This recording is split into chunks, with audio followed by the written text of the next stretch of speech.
Ba, ba, ba, ba. Hello, everybody. I'm all Hope y'all doing good. It's good to see you all. Welcome, welcome. out. Let me close Oh, this. Ba, ba, ba, ba, ba, ba, ba, ba, ba. oh. Also, let me do one of these. Ba, ba, ba, ba. Ba, ba, ba, ba, ba. I have been having a lot of fun with that. I've been at time since like halfway through yesterday. Changed. Ah! Probably gonna like re-mention it a couple of times. Um, if you hear me just like groan or something, I'm okay. I just fucking somehow hurt like the muscle along the bottom of my rib cage yesterday. Squid is a sore. And like I'm feeling much better today, but anytime I like cough or if I burp or something, like that muscle flexes and it hurts. Hugging you It still? really hurts for just that split second. It's just like ow. Lots of hugs for the squid. Yes, please be gentle with the squib today. Squib is very sore. But I appreciate this squid so much. Blah, blah, blah. So yeah, we're just doing comfy yap times because it was really fun doing this last week. It was, and I got off on a tangent about food twice. We were rolling around. And it's just that thing of like I want a lower energy day because I'm fucking sore, and this is a simple enough game to play. Yeah, and then you're all gonna deal with my hyperfixation tomorrow Uh-huh. and Thursday technically. The cat's going to be completely uncontainable from here on, but Yeah, squid. oh well. Squid is containing me for today. Thing is, less I'm containing you, and more just you're contained within the truck cab with me. True. Which, real quick, before we get into the truck cab, I'm gonna pop the little funny image up again. Because, Yes. it is technically Catathon. Doing funny Catathon leading up to my birthday, which I'm gonna do a sort of celebration stream on Friday, since my birthday is the day after. And, I mean, not this Friday, the 31st. Next Friday. Next Friday is the day before my birthday, and then Saturday is my birthday. So since I'm not gonna be streaming and or home for at least a little bit of Saturday, I'm gonna do a little celebration on the Friday before. So Yes. the 31st, I will be celebrating my birthday with all of you because I like doing that. It's very fun. I like getting to celebrate my birthday with you all. It has kind of been my tradition basically ever since I got affiliate. Wow. Birthdays so close to each other. Everybody's in the summer apparently. For some How do you think I feel, Wilson? Squids is surrounded. No, like even before. Look, okay, look, Cat. Mm-hmm. My birthday is June. Mm-hmm. Squid Mom's birthday is July. Squid Dad's birthday is August. One right after the other. Moving on from there, Bucket's birthday is July. Mm-hmm. And then after meeting and joining Vex's community, there's like 5 more birthdays of people I know between June and July. Mm-hmm. I was Birthdays. already at a disadvantage, and then they just kept piling up. I still find it incredibly funny that both Zolan and Dandy's are on the same day. Mm-hmm. That's real funny. Birthday is 0. Yeah, no. But like the funnier thing too, right? Like Yeah. the birthday paradox. Yeah.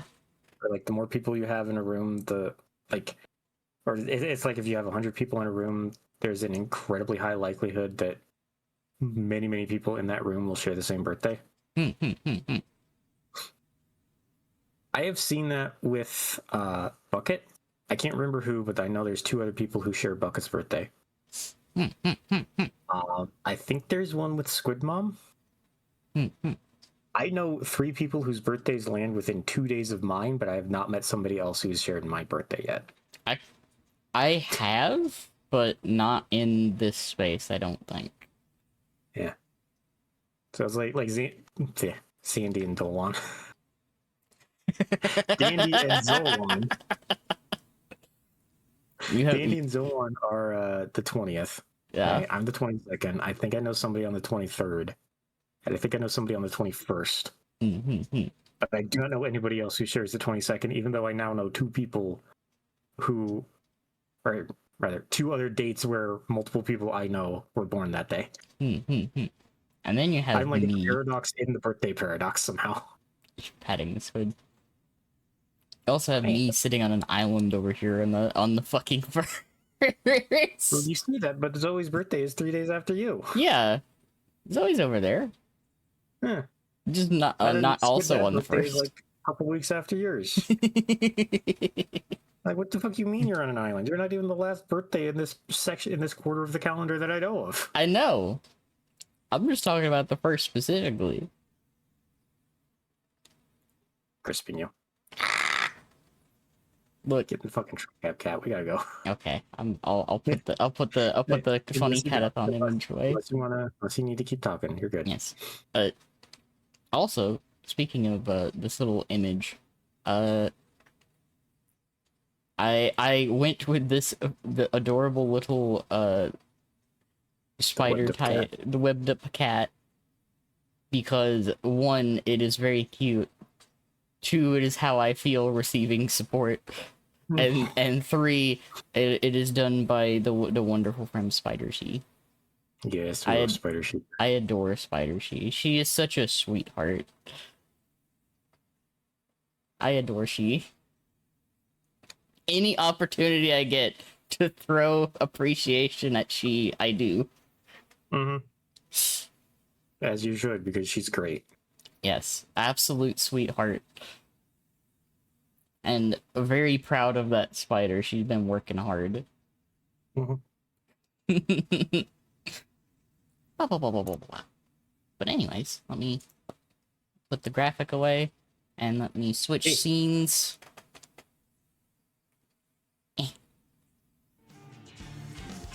We are in the game now. Yeah.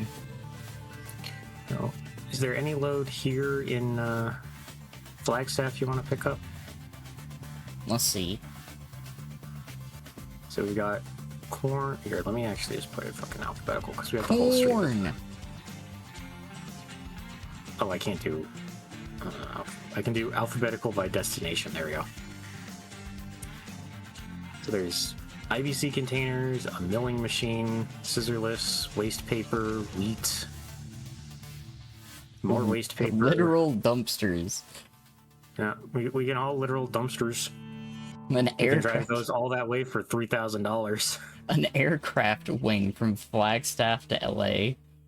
Yeah.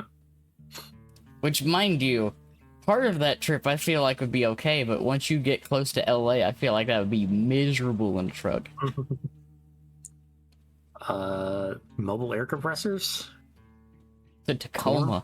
You want to take the corn? Let's take the corn from Flagstaff to Yuma.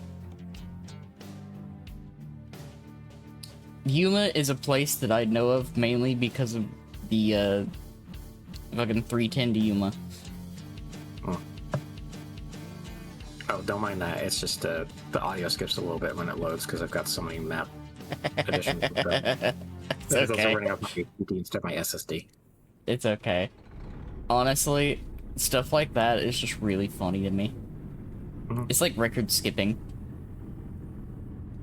Because it honestly reminds me of the one time that I streamed Warframe. Oh, hey, we're right here. Oh, hey. I just drive back around to the fucking office over here and say like, hey, I want to take the corn. This is literally where we left off last time. Mm-hmm. Some of you may know the fucking clip that I was talking about the one time that I streamed Warframe. Yeah.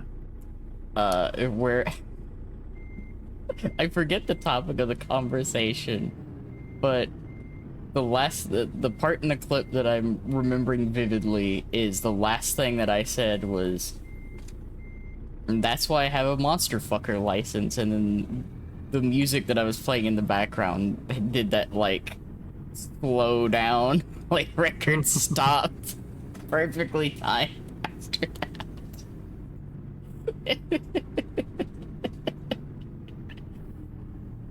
that. Like, it's just one of those things, like, you can't, like, purposely time that any better. And that's what I love about streaming. Really going and talking about Warframe like we're a Family Guy side scene. I mean, that bit was fucking well timed and not of my doing.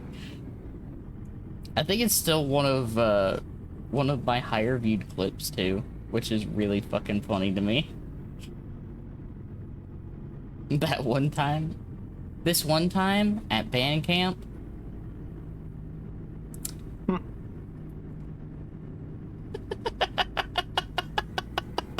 There we go. There it is. I knew I'd get at least one person with that bit. Hold on. Not the band camp. There it is. Yeah, the stream safe lo-fi. Yep. You fucking accidentally turning the wipers on trying to find the radio. It's okay. Because I overthought it and was like, no, they wouldn't map the radio to R. That's already something else. No, it was in fact the R button. I want you to know that's any time that I sit in a vehicle that I'm not used to. Mood. I get in a vehicle I'm not used to, and I have to figure out where everything is because my muscle memory is like, okay, this is here, this is that. It's like being nice because birthday soon. My birthday is soon. It is on the 1st. You will see me again later this week. Ah! I've been pelted. I will be hanging out for another birthday at some point this weekend, actually. Oh yeah? Yeah.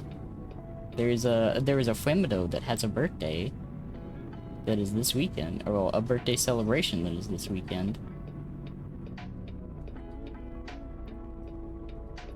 That constellation.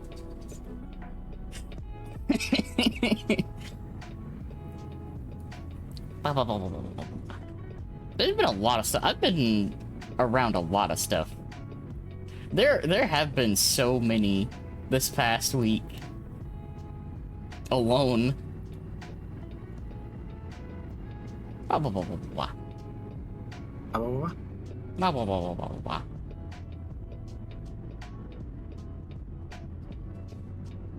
It's not scrape against either concrete barrier. There we go. Yeah, that would not be well. Reese's is on It's the not my 27th. I don't give a shit. It's not my trailer. True.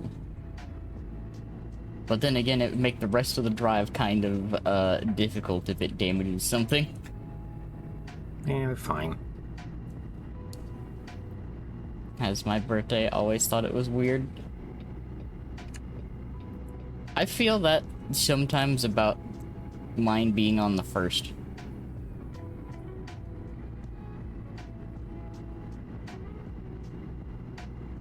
Meow.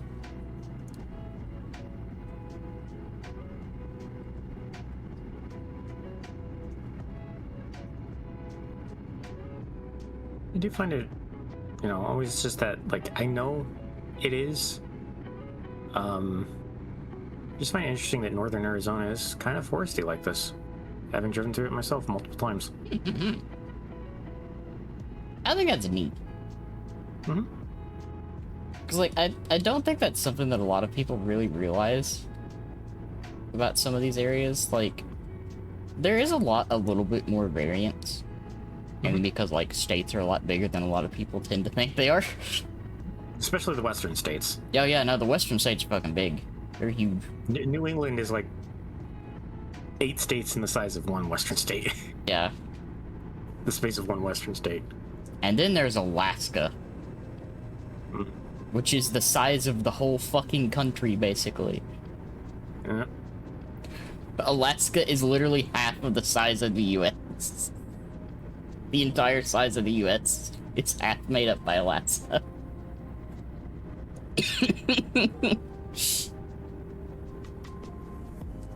So, you know what's funny, by the way?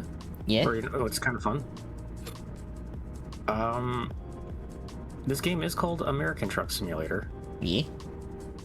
and that's not specifically the US. They are working on a British Columbia map expansion, Hell yeah. so you can go into Canada soon. Let's go. Guess what? What's up? Is it something that involves a hammer? It is something that involves a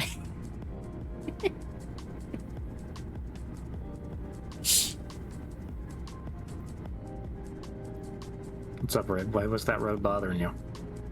Eh?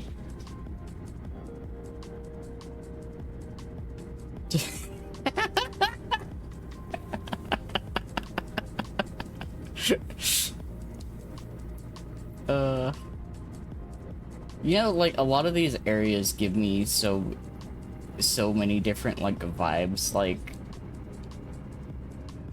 I just think about what it was like going through some of these areas before the paving. You mean like on the cruise building it, or like fucking wagon train? Like, wagon trails and stuff. Because, like, somebody has to make those trails. Mm-hmm.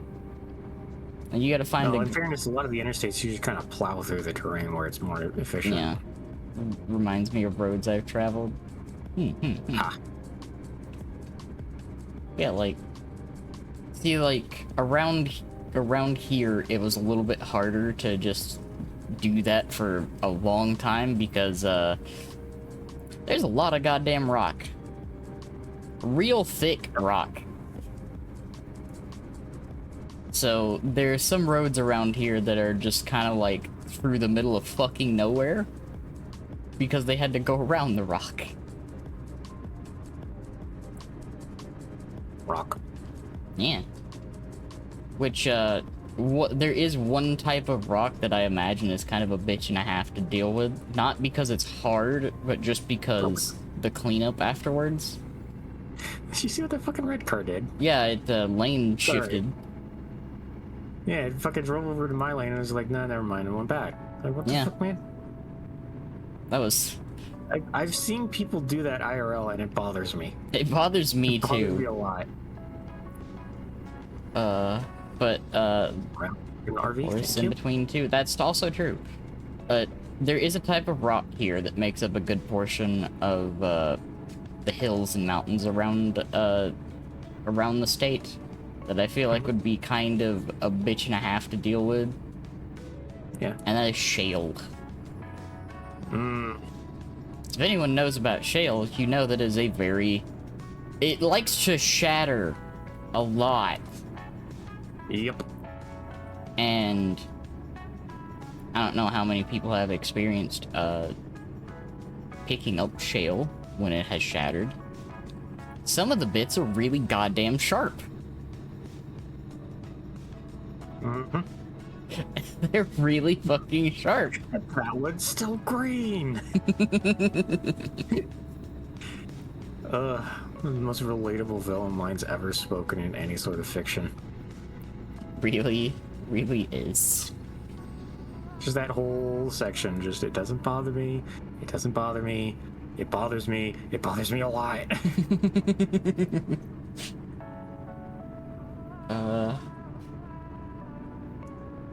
This one stepped on Ooh, shale at her ow. grandpa's. Yep, that, So here's a fun little, story from younger me. Yeah.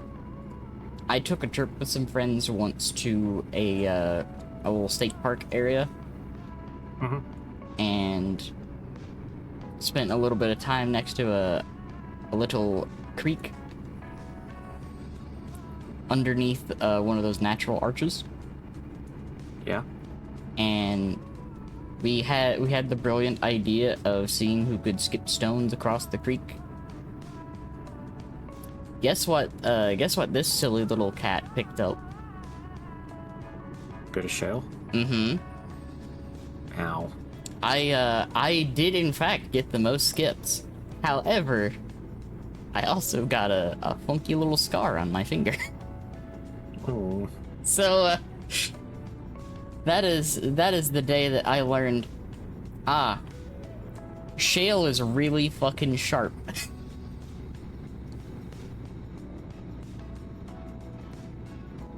I fucking won though. I fucking won. I fucking won though. And I got a cool fucking scar on my finger.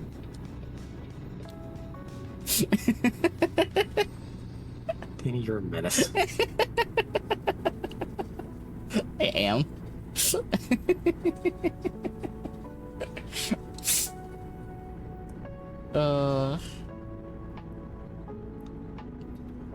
There is one thing that I can absolutely say that I am, and that is a gremlin. Oh, don't I know that?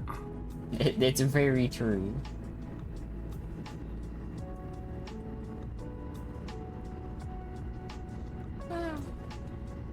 Squid has seen multiple sides of this cat. Mm-hmm. Including when I am very eepy. Barn. It is a barn. Ma'am. Hi, apples. Hello, welcome in. Welcome, welcome. Ba ba ba ba ba ba. Mom. Oh yeah.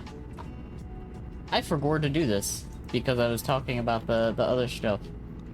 But I want to say welcome into everybody. Mm-hmm. Hello to Pixel. Hello to Wilson. Hello to Squid.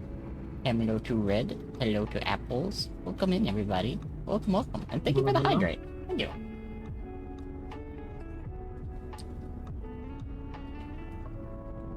Guys, it's fucking 50 through here. Why are we doing 30? The face I made when my Mother Earth, not an exaggeration, became text as the sad clown began singing in my head. Understandable. Man, 70. Hell yeah. Also gonna do this because it's been a little bit and the cooldown is definitely gone. Me shaking my fist that there's a cooldown for this. It is longer than 30 seconds.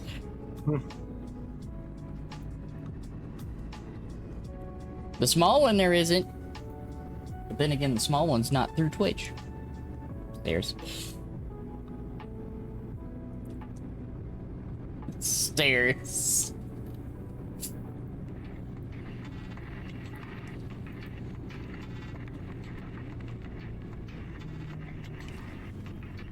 I'm gonna be honest, I heard that start playing and for a second there I thought like is the engine having trouble?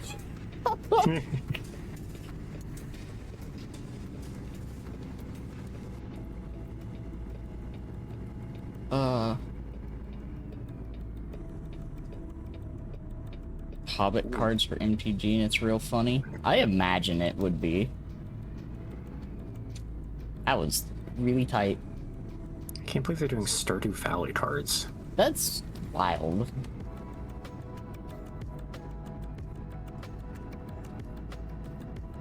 I need to not say my intrusive thought. Say it. It's becoming the Fortnite of card games. Hey, you're not wrong. It's kind of the sad thing. Oh god.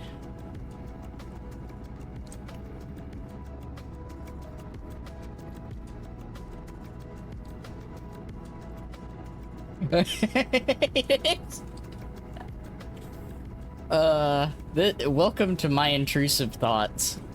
They pop up a lot. Some of the crossovers make sense, right? Though, like Yes. Final Fantasy, I can see being, something in Magic. Jurassic Park is a little bit of a stretch, but I know they've got lots of dinosaurs and stuff, so I can also see that. I will say, I can't believe there's ones that feel like they work, and then there's ones where they feel like they don't. Jesus. Glad there's stream today, and right now I needed it. The cat at my parents is no longer available. Oh. Hugging you, Red. Sending you hugs, Red, yeah. Yeah.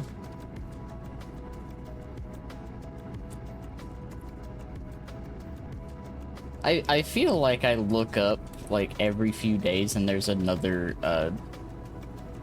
another collaborative set of cards.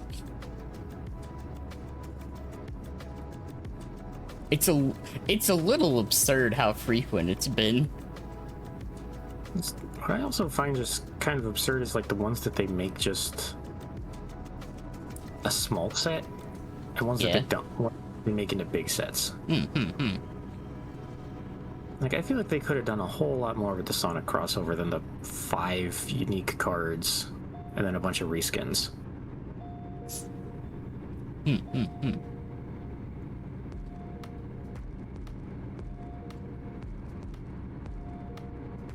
just glad they're still reworking the Monster Hunter cards because those genuinely made me mad.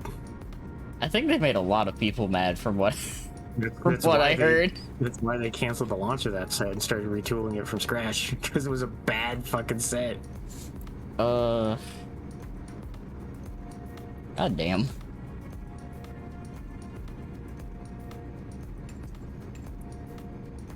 Like, you're really telling me you look at all the fucking fascinating creatures in Monster Hunter and you go, nah, we're not gonna make any original cards out of this. We're just gonna make them skins over old cards that aren't even all that good.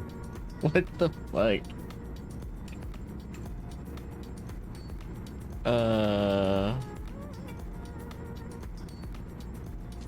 Sonic ain't that deep and doesn't have enough across all 5 colors to make a whole set.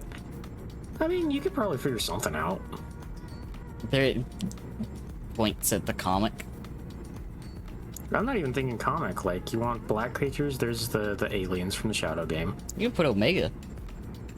Yeah, you can also make Omega. There's Rouge, there's Silver, there's Blaze.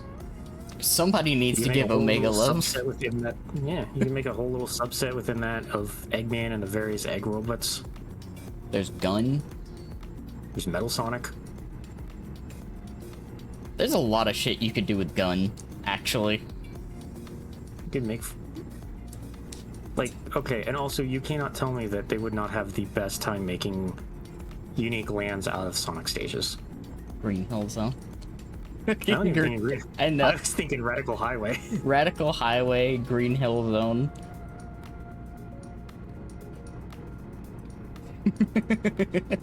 Chemical Plant Zone. Angel Island. Space Colony Arc. There's a lot of locations. Above my intrusive thoughts to cope, I just imagine the cat screaming up at the mountain on the right like the country guy me. It doesn't help that the lighting is perfect to recreate that meme too. It really is. I want you to know though, that's basically what happens when I stub my toe. I think that's what happens whenever anybody stubs their toe. Kind of, real. yeah. But you know what? You're not wrong. You're not wrong.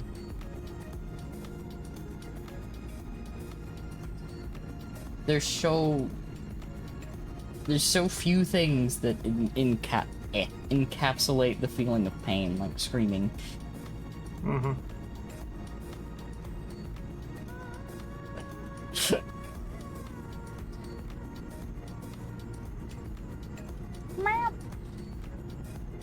Anything to squeeze into green? Or blue? Yeah, you got me there.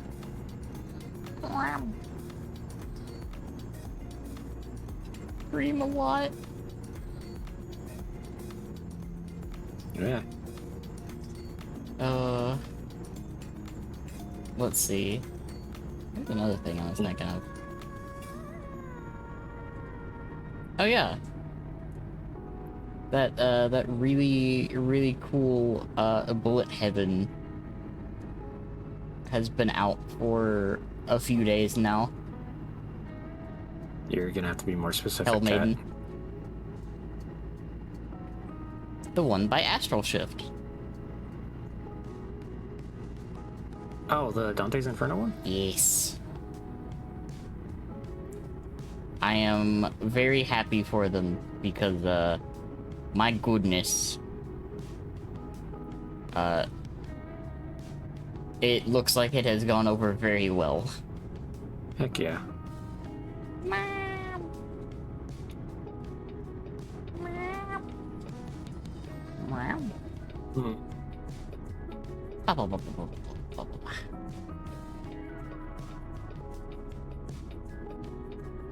Do funny wibbly motions. When he wibbly motion? Yeah, I'm doing funny wibbly motions. Oh, you're just being a goober. I am being a goober.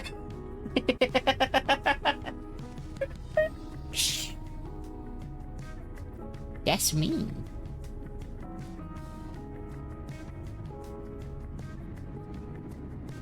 Also, I can say this with full confidence. My comprehension of most card games goes about as deep as the arse. Oh, that's why we did that Yu-Gi-Oh! Tier listing so long ago the way we did. Yes.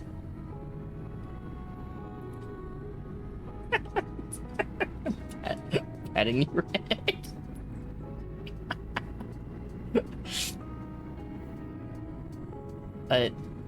Yeah, no, like, I have discovered over time my comprehension of things varies vastly. Machines and stuff with lots of moving parts, I could probably put my hands on it, take it apart, and put it back together very easily. I comprehend machinery through osmosis. Stuff that requires multiple steps. No, not really.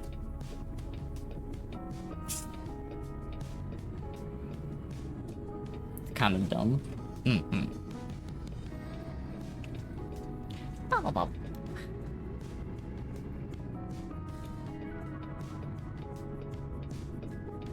I also just had a realization the other day thinking about like card games and stuff. The one that I did play for an extended amount of time, I don't even think I really fully comprehended how it worked either.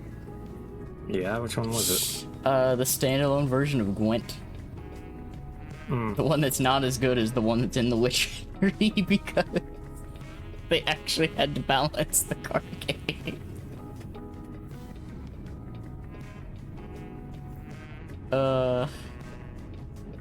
And so it is. There are many things that I do that I do not fully comprehend, but I somewhat can do them in a competent manner, even though I am not actually comprehending what I'm doing. It just happened.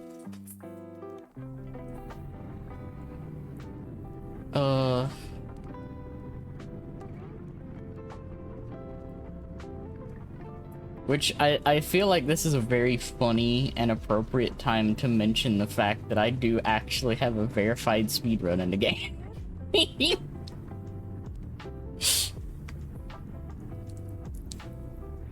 Ma'am. Hey, fuck it. I don't know about. I don't need the experience. I've gotten all the fucking works. +2/+2 and trample when a creature deals combat damage to a player. Choose a creature type. Make a treasure for each creature you control of that type. Wow. Yeah, it's. I know enough about Gwent to be dangerous. It's true. Alright. Before we can get another load, I do gotta take a nippy. One of my favorite things to do in Gwent when I was running around is grab the monster deck because you could do really stupid shit and summon a stupid amount of monsters.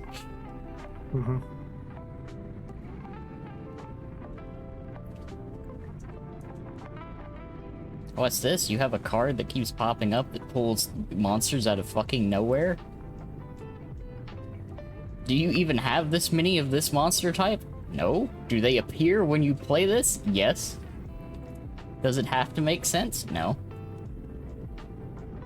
Swarm.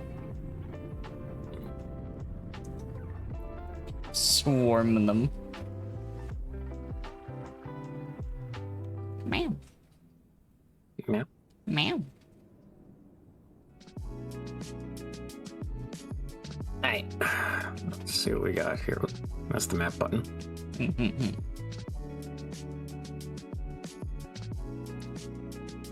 Alright, if we want to pick something up from here, we have quite a few pages of things.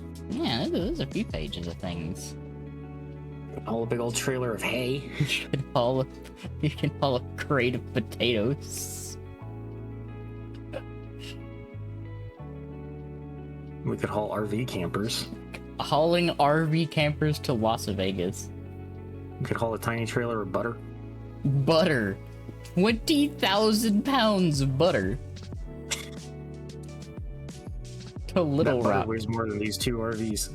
That's so much butter. Butter. Cat with the butter on it. Butter cat. I can't. I'm gonna start giggling. I'm gonna hurt myself. I can't. Cat with the butter. Stop. I put that butter on him. I'm gonna fucking invert you, cat. Stop. I can't help it.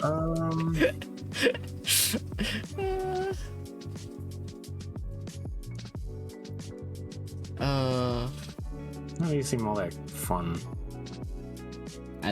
Batteries. 23,000 pounds of batteries. It's almost as much as the butter trailer. I hope those are like large batteries and not like a bunch of fucking double A's.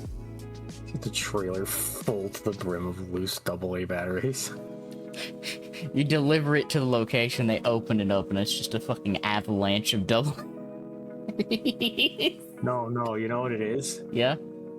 It's those little coin batteries. Oh yeah, the little watch batteries. Mm-hmm. Let's see, what are these things called?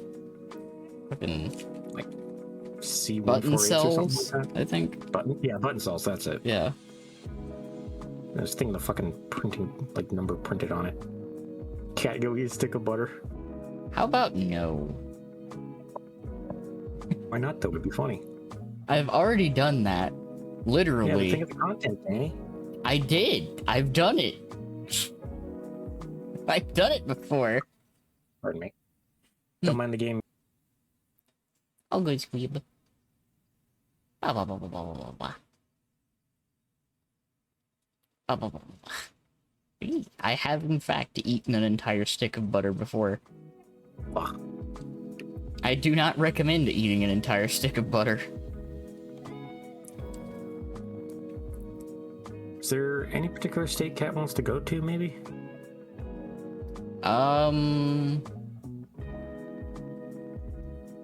Ignore these. These are release states that I have not purchased yet. Yeah, understandable. So, no Louisiana, no Missouri, no Iowa, no Illinois. It's slowly making its way east.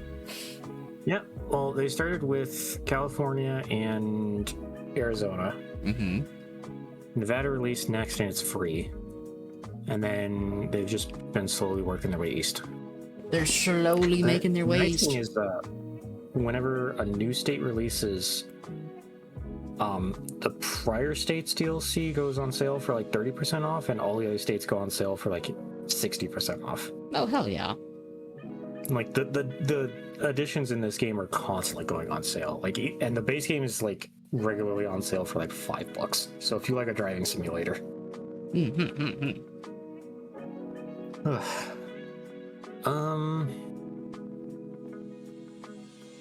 Let's see. Any particular state or region Cat wants to go to? You know, I wouldn't mind going to Washington State. Cat wants to find something to go to Washington? Yeah. Does she want to head near the Sound? Does she want to stay inland in the forests? Where does she want to go? Let's go near the Sound. Want to go to the Sound? Okay, let's go.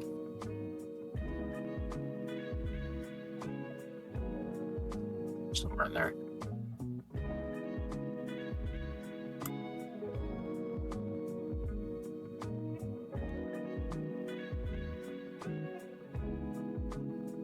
Like packaged food, limestone, scrap metal. Oh, a singular metal coil from That is California. 27,000 pounds. Yep. There's a reason they use those big old trailers for such a small object. Mm-hmm. Because that shit is dense. Also, I feel like it should be secured a lot more than that. I've seen what those things do to truck cabs.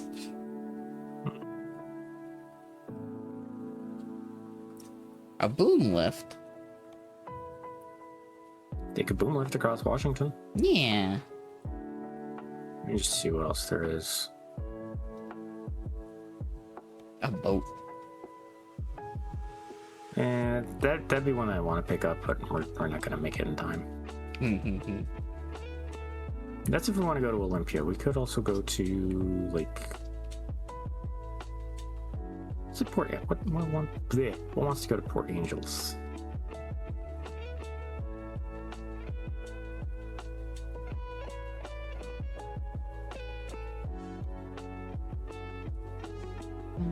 A lot of things want to go to Port Angeles.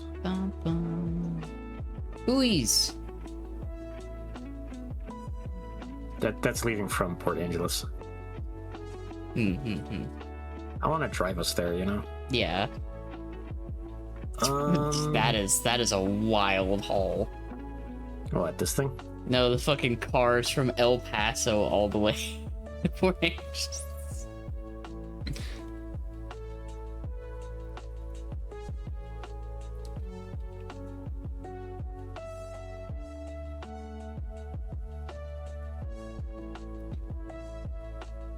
That's a long haul. Can move a wheel loader. And big old wheel loader. Or a grader.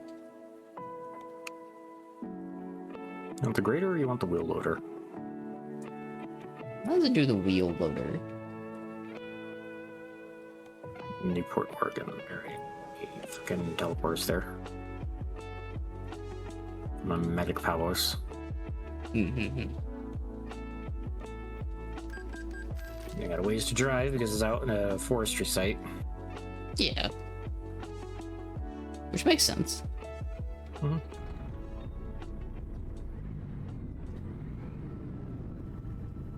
Why are you making me go all the way over there to do a fucking turnaround when I can just fucking turn left here?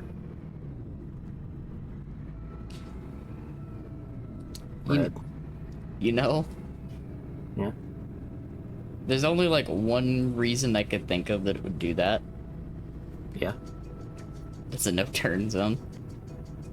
No, too bad. You turned I'm in anyway. a truck. What are they gonna do?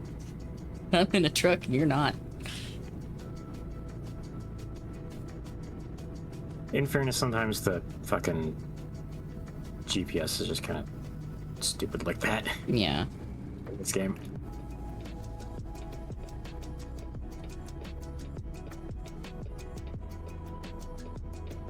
Come on.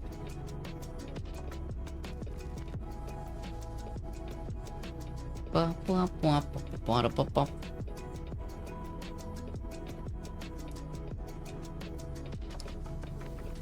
That's the only thing that gets me sometimes with driving. Yeah. Is if I'm driving somewhere like in a different state that has slightly different road laws. Mm-hmm. Some of them are a little funky.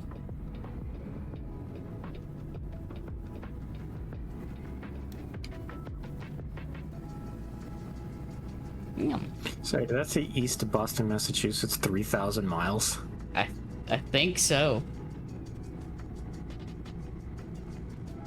I wonder if there actually is a sign there in Newport, Oregon that is just that goofy. You see, the thing is, like, I don't doubt it. Because a lot of what This is forest, jeez Louise. Yeah, this is forest, but then again, it's Oregon. Yeah. I was gonna say, that's like one of the things that I hear almost like constantly about Oregon is that it's not just Portland that's weird. Laudatory.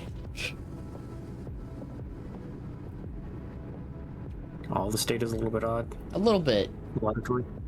Which, I mean, if you spend enough time out in a forest like this, it makes sense. Yeah. Very pretty. Mm-hmm. You definitely would get some cabin fever out here. There's no doubt about that. I mean, only if you're in a cabin. If you're in the cities, you're probably okay. I mean, you don't have to be in a cabin to get cabin fever. Well, why the fuck is it called cabin fever then? It's just because, like, the time that it was discovered, they had cabins, and that was it. Yeah, but if it's cabin fever, it has to happen in a cabin. Or in a room. No, then it would just be room fever, not cabin fever. Well, then there's also in a house. No, yeah, that's house fever, not cabin fever. Come on, cat, keep up. That is a funky looking truck. What, that thing? Yeah, We just drove past? Yeah. You mean the fucking log mover? I forget the name of the company that makes those because they're very, like, unique. They have those almost plow-shaped grills.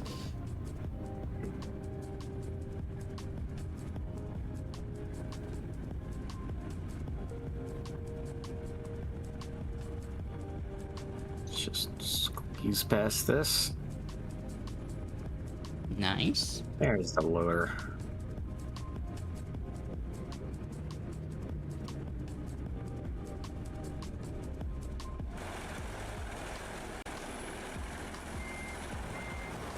And that dude, they're just surveying the logs. Mm-hmm. Don't mind him.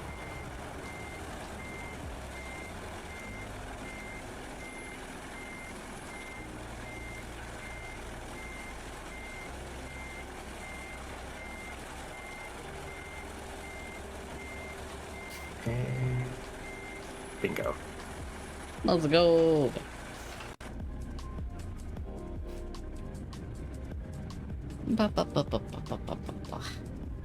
Oh yeah. Alright, let's get this thing out of here. Away we go.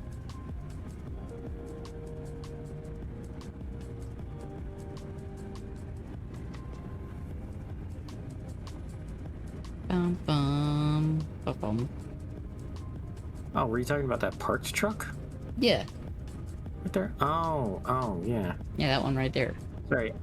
I thought you meant... No, That not the log mover. Mm-hmm. The truck right there. Yeah. I forget the company that makes those, but I've seen them. Western Star, Ah, I think. You can get a truck cab like that in the yeah. game. You can drive one of those. You know, I'd imagine because they're like, they were really popular. Mm-hmm. Alright, now let's get this wheel loader down this fucking dirt road.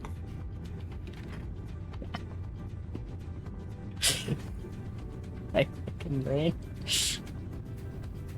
What? What are you giggling about, Danny? I want you to know the way that my fucking brain works. It was auto completing when you said let before you continued. All I could hear in my head was let's get the shit. Let's get this shit. Interrupted you by showing you those videos. This is really funny. It's really funny. It's been a twofold thing. One, it's filled my head with some things that I can hear audibly, and also fucking also a rising desire to play fighting games again. Well, do it. You're probably gonna finish Sly on Friday. Why not? Man, mayhaps. Heart of chance. Perchance. Mewhaps. Mewhaps.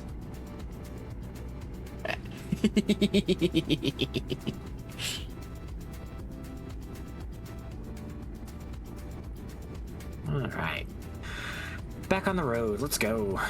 Yeah, and we're driving through some really dense forest.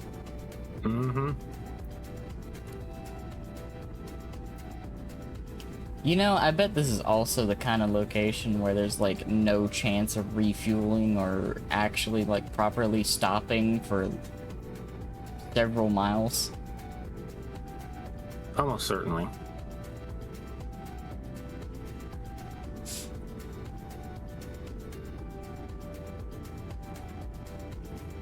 Nyam.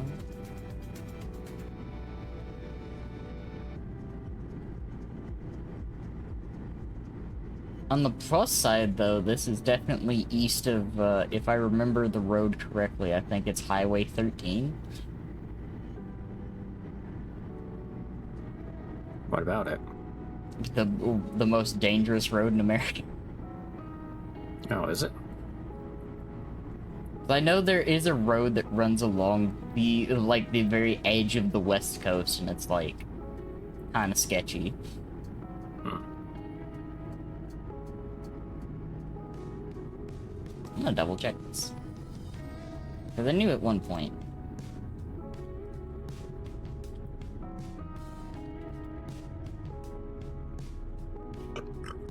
Oh.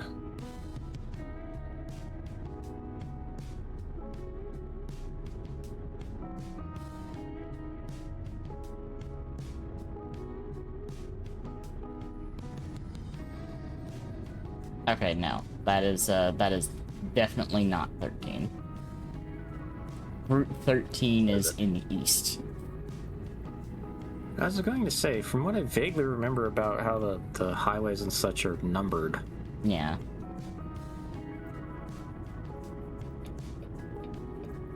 Let's see.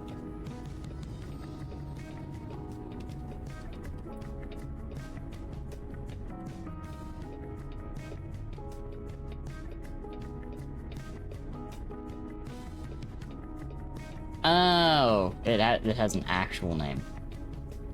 What is it? The Pacific Coast Highway. Ah. That's ringing a little bit more of a bell, yeah. That, yeah. Eh.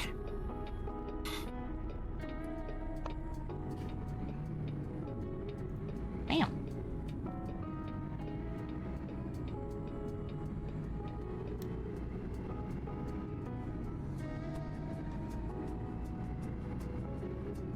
But yeah, it is one of the most dangerous roads in the U.S.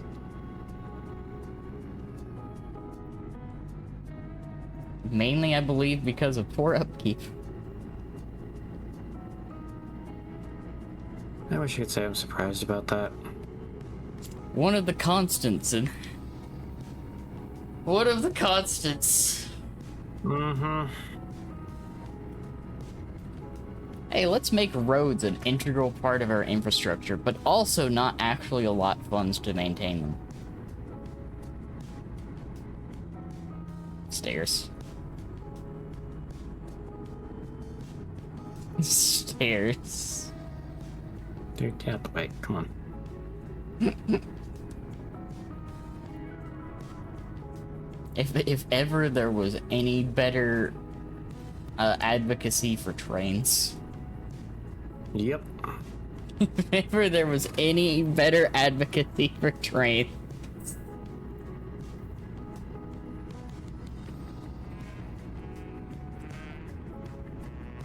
At least more train lines than just Amtrak. Yep. Because currently, that's about it. Aside from small, little, very, very regional lines right now, Amtrak is about it. Corridors, yeah. Mm-hmm. Yeah.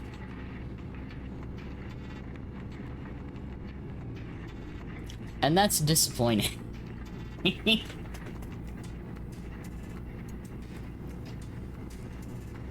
Yeah, it really is.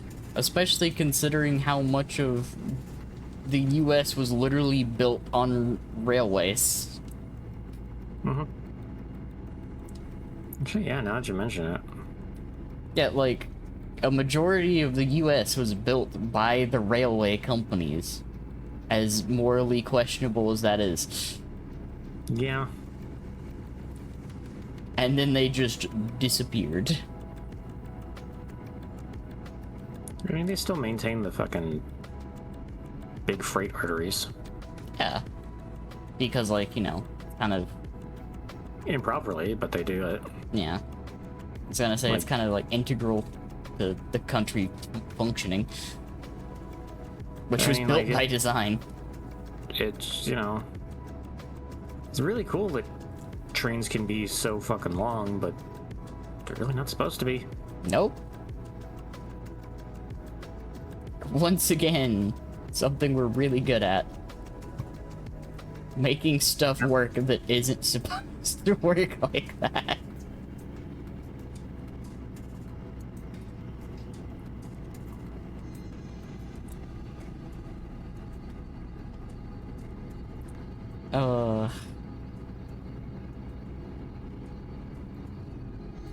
It's probably, it's like 20% spite and then the rest is just happenstance. Hmm. Okay, no, I want to go straight here. I want to take it 300. Yeah. Nyum.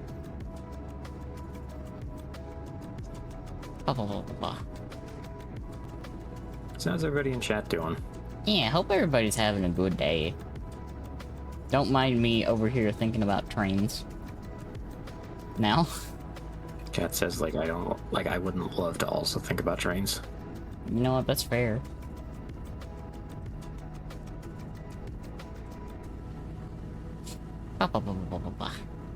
At some point, we're gonna have to play a train game. Some kind of train game, yeah. Yeah, some form of a train game. Yeah. Because, like, I am a fan of machines. A train is a very big machine. Really? You've never made it obvious you like machines, Danny. No, my multiple, like, 1,000-hour hyperfixation with tanks definitely doesn't. It's not like I haven't had to pull your butt out from being stuck in a tank multiple times. Fucking grandma cat always getting herself wedged in there because she's so excited. That don't even make sense. What is a tank if not just a big metal box? It's true. The first one's really weird. Yeah, no, I mean, genuinely, yeah. The first one's really weird, just big metal boxes. Aside from the Renault FT, but I need to stop myself because I don't need to. I don't need to do that today.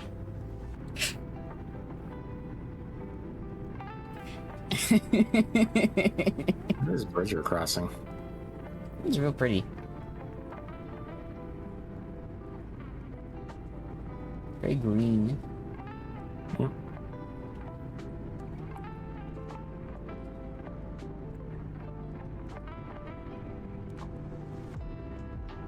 Meow. Look at us go. Meow. Meow. Me Newman across everywhere. Newman around, having a good time. Vibing in our lane. Trying to be. Yeah. Sometimes it drifts a little bit, but it's fine. Not hitting anything. Doesn't matter. We're good. I'm debating on whether to also say moisturized because, like, it's humid as fuck. Oh, you need me to adjust the climate settings in here? Oh. I mean, I like having just the AC going, but it's probably cool enough that we can turn it off. Because we're in Washington. It's probably very comfy. Then again, I also don't know. Like, it is wildfire season. Is Washington on fire right now? There's a lot of things that are on fire right now. Yeah. They say that like Canada isn't on fire. Canada is mostly on fire. Canada's mostly on fire. California is probably also on fire. Mm-hmm.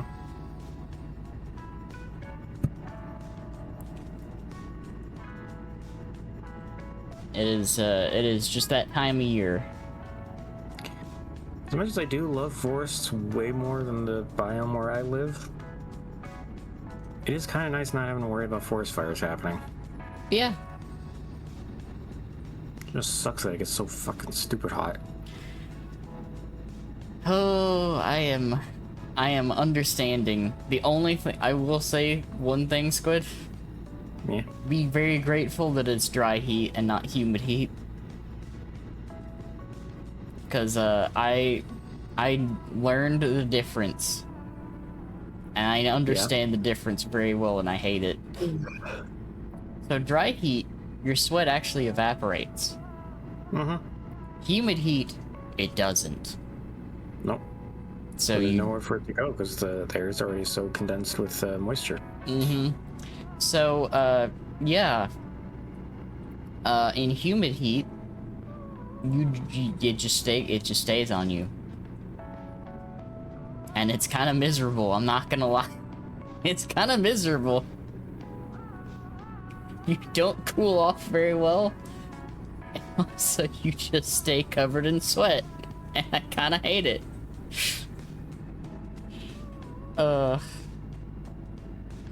So I guess what we do have here from time to time. Yeah. Mm-hmm. Mm-hmm. Hugging you.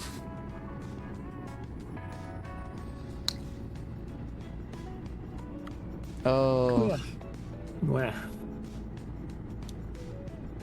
It's like I have over many years learned to dislike humid heat and humid cold. They're both terrible, and I dislike them greatly.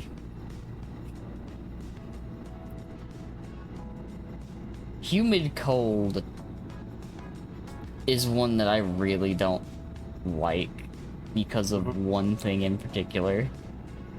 Yeah. Have you ever had those times when you get cold and the like chill feeling gets to like your joints and stuff? Oh gosh, yeah. It happens a lot easier in humid cold. Mm-hmm. And it stays. It lingers for so long, and I hate it. I hate it so much.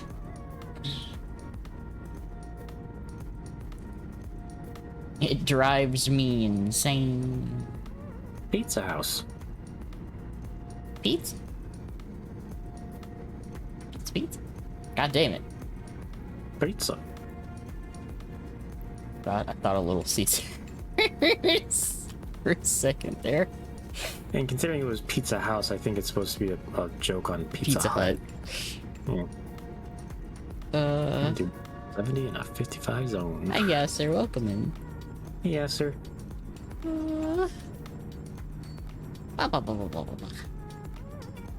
vibing. Squid driving. I'm having a good time being uncontainable.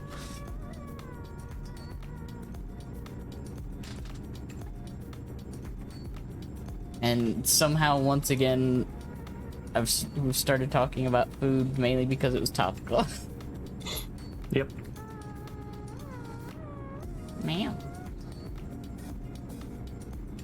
Also, because Cat is a foodie and is always thinking about food. Yes.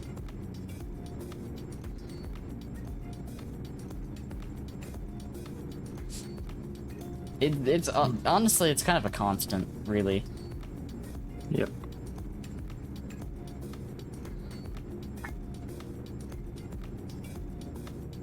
Look at that building right there. That's real fancy. Yep. Especially given the surroundings. That's like wildly fancier. No, the sound's right there. Hey.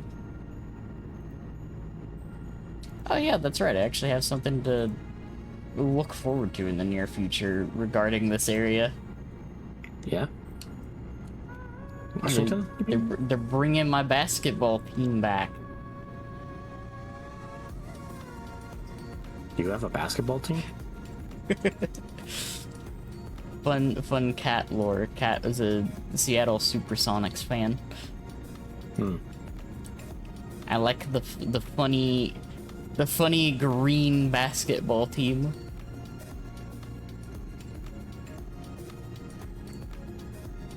Damn.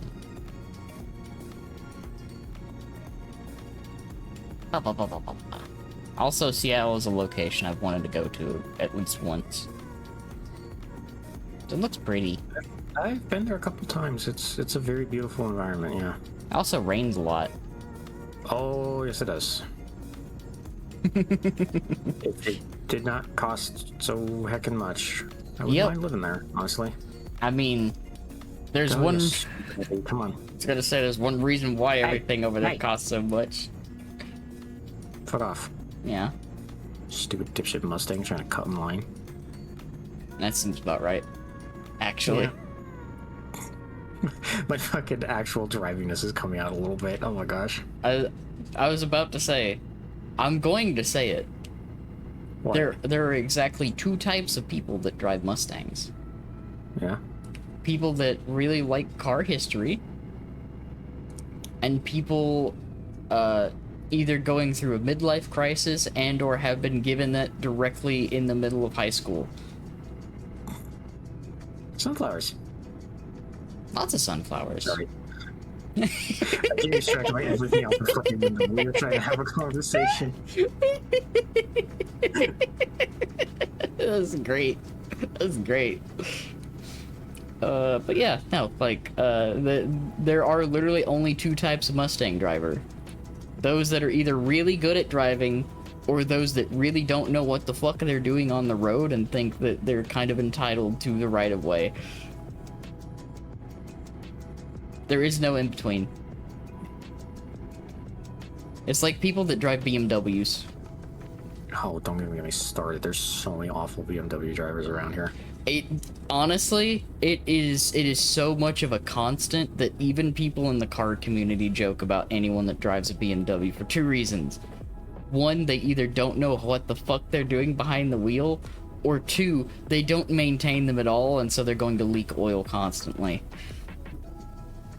There is no other type of BMW driver. They do not exist. Hold on. Getting close.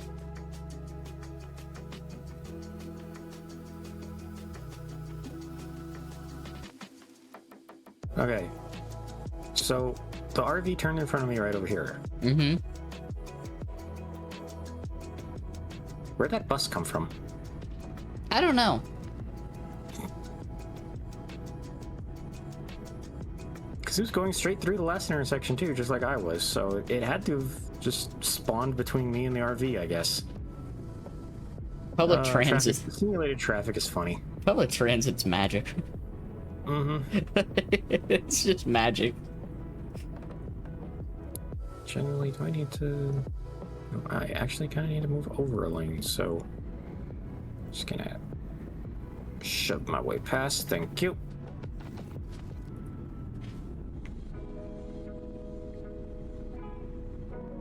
Alright.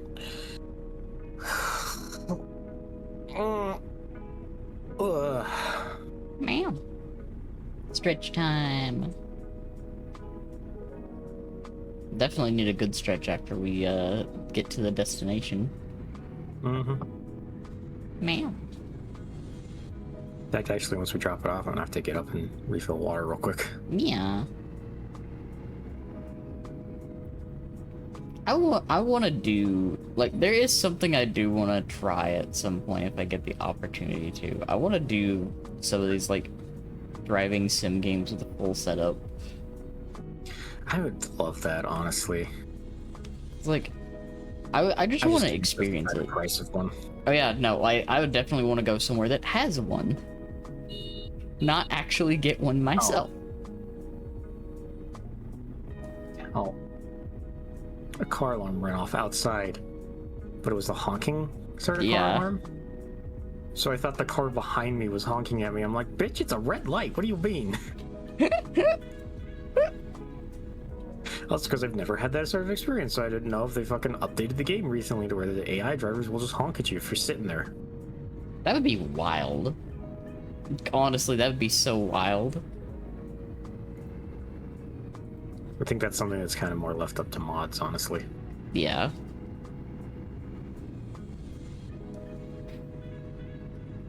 Which, like, there's definitely a healthy amount that it could do stuff like that. This is such Try a... not to drag this thing through other lanes or off the road. That's such a... Yeah, Yeah. that's such a funky designed road. Yeah. You know what it probably was? Yeah? The town was built around roads that were not wide enough to become like both direction traffic. Yeah, and they had to widen them.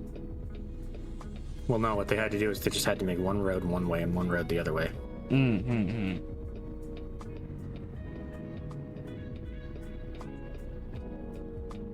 You just gonna, all right, whatever, dude. Probably got a red light. No, I saw him moving. Yeah, see, there he goes. Oh, you know what? We'll take I the wonder courtesy. if I was just a little too far into the intersection in the game's AI. I was just like, nope, gotta wait. Intersection's Maybe. blocked. It's Maybe. very basic traffic AI, to be fair. Yeah. Which I mean makes sense. You don't want to like overcomplicate it too much. It is called American Truck Sim. It is a very simplified simulator, I will admit.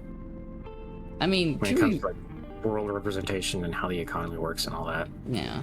Which I mean, like, to be fair, in stuff like this, you don't want to like overcomplicate it, because like the act of, you know, actually delivering this stuff is pretty complex in and of itself. Yep.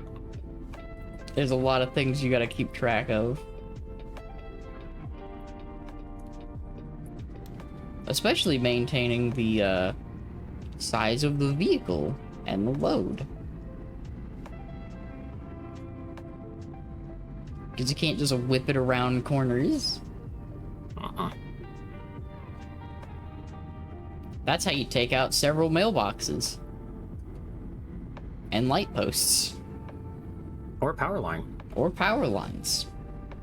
Guess you saw that. You know, I would say I'm surprised, but the amount of times that I have heard that stuff like that happens is makes it a little less surprising. Yeah, no, it was a big Mayflower box trailer. Mm-hmm. It's It why was that The corner of it snagged a low-hanging power line, and the guy just kept driving, and it just fucking snapped. Yep. It's why if anyone knows the bridge that I'm talking about, there's a bridge I believe in Pennsylvania called the Box Cutter Bridge. Yep. It's why they have installed a series of different safety measures not too long ago to let trucks know if this hits the top of your truck, this bridge will take it off if you try to go through it. Yep. I love the fact that they were one of the few bridges that actually set up a camera. Mm-hmm. And literally having, what was it? The year before they set up these safety measures, they had like 25 trucks plow into the bottom side of the bridge. It's just, it happens so commonly. It's like when GPS first came out and people were just following it off of fucking piers and shit. And it's like, motherfucker, use your damn eyes. Mm-hmm. Just to have a little situational awareness. It's like, Yes, the GPS said to go this way, but you should be looking at the fucking windshield and see, oh, that leads straight into the fucking water. Clearly, it's wrong. yeah, it's like you have to have your own. There's a set of skills you need to have when doing stuff like this. Mm-hmm. Following a GPS blindly is not one of those skills. Alright. Squid gonna get up and refill her water real quick while we're perked. Get up and get some water, have a good stretch, and we'll vibe here. I'll chill, BRB. do my stretches as well. But how's everybody doing? Y'all doing good? Y'all having a good day so far? I'm having a great day so far. Excited. We got a lot of fun stuff coming up this week. I'm gonna hang out with some flams. I'm gonna dig into a couple games because I've got some that I need to do, as well as some things in the background. It's like one of the things that I have been taking a little break from is the retro achievements with Toadstool Tour, because I'm at the more tedious ones. And I've been taking a little break from that because it's mostly just hardcore grind fest.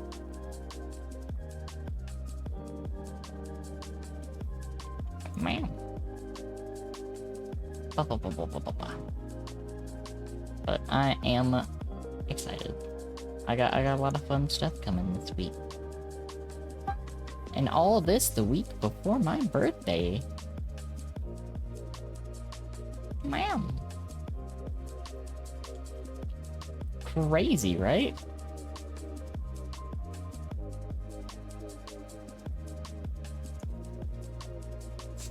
Man.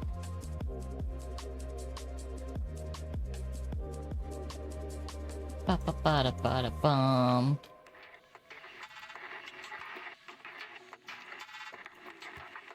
Heck yeah. I'm excited to do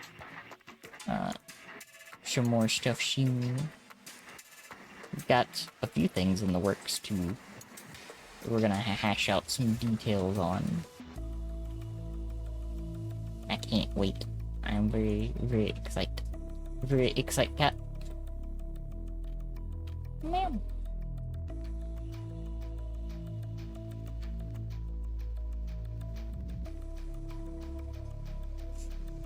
Ba-ba-bum.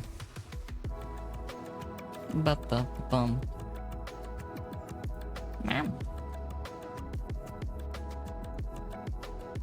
I hope you all have a great week this week. And you stay cool and have plenty of hydration. Alright. Man, this steel mill really has a nice fucking break room, you know that? Awesome. Like, damn, those leather couches were comfy. Fuck. Wow. Hell yeah. Alright. We got anything interesting from Port Angeles? Let's see what we got. I don't want to do anything that has this particular little bar. Yeah. It's a special DLC pack that's like super heavy special cargo deliveries. Ah, so they're Where it's like you have like police escorts and you have to stay in between the two like guide cars and all that shit. So the mega complicated ones. They're simplified, but they're also just kind of annoying. As with anything. Also, I made sure to get this achievement before I got every state. Mm-hmm. Because there is an achievement to do all of the available ones of this type. Ooh, so yeah, definitely wanted to get those out of the way right away. States, yeah, and people in the forums even note, like, yeah, no, if you have other state DLCs installed along with that one, they all count. It's not just the base game ones. Ooh. Ew. So, I blitzed through the entire list to make sure I got all of them, and it kind of burned me out on doing them forever. I'm gonna be honest. Yeah, understandable. Very understandable. So, oh, we could go move a different wheel loader from here into Idaho. Oh, we could move an all-terrain crane to Idaho. Ooh. We could take a boat down to LA. You take a boat to LA. Not in the way that sentence is usually used. Yeah. Like literally take a boat to LA instead of ride a boat to LA. Yep. Take a We could take a wheel loader from the place we just delivered a wheel loader to off to Wyoming. I want to imagine that they just rolled the wheel loader we delivered off of that trailer and onto another one. It was like, all right, ship this thing off to Wyoming. Let's go.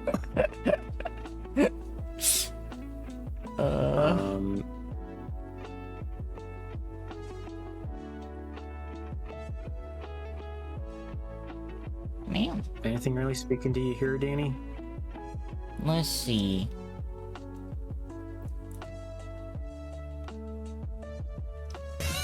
Ah! Anonymous! Thank you for gifting us some to Wyoming. Thank you, Anonymous. Now the state of Wyoming has the power of the cat butt. You know... Which one went to Wyoming? It was the wheel loader we just delivered. I don't want to deliver it. You don't want to deliver it? I'm vetoing that one. I'm sorry. Okay, let's take the, And that was the only one leaving from this town to Wyoming. Yeah. Again, we work to just about anywhere. Yeah. If you want to, like, look at the whole fucking list. Let's see. What we got?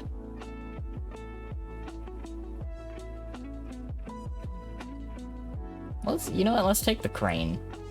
There's definitely, there's definitely probably something from Idaho. All right. You might as well take something to Idaho. Mm-hmm. I am gonna stop somewhere and get new tires though, because these tires are starting to get worn out.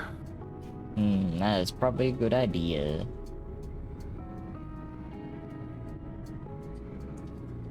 Man, maintenance is important. Mm-hmm.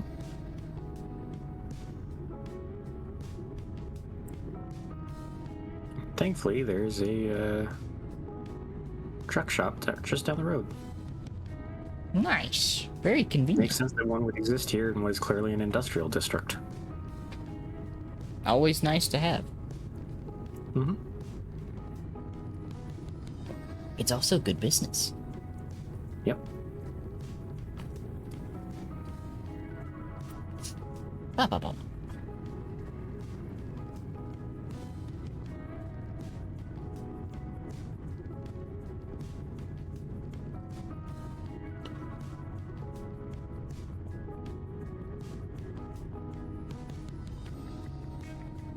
Ah, there it is.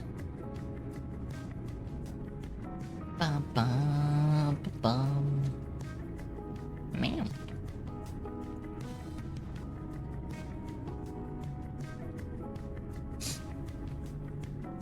Radical tires. Yes.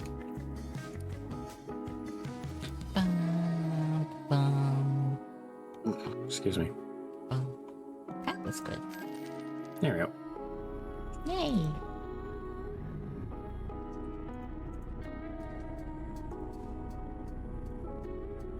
Clean.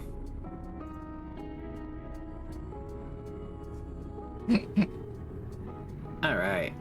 Let's go. Let's go get that crane, shall we? Yeah. On our way. On our way to get a crane. You are so heckin' cute. What the fuck? I'm just being a gremlin. That's adorable. What do you mean?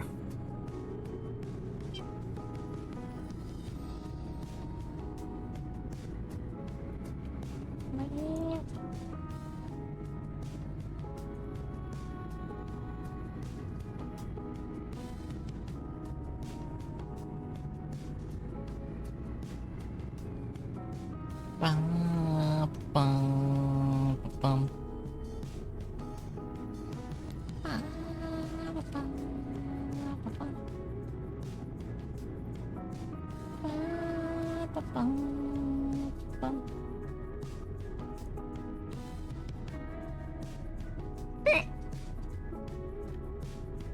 What are you giggling about? Are you humming along with the music, Cat? I was humming along to the music, but also I got reminded yet again that I absolutely do need to see the new Ghost in the Shell. Yeah.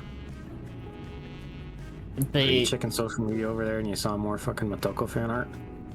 Not really fan art, just a couple screenshots from one particular scene, which, by the way, I cannot believe they actually adapted it. It is not the full scene from the manga, but I still can't believe they adapted it. Yeah. Because,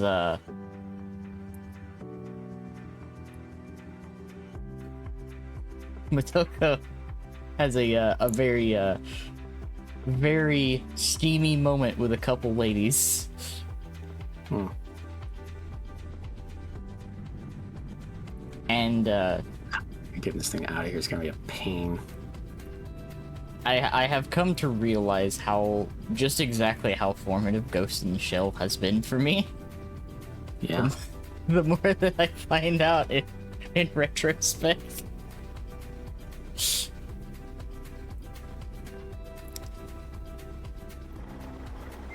So I'm not 100% on this, but I think Motoko is Pan. Hmm.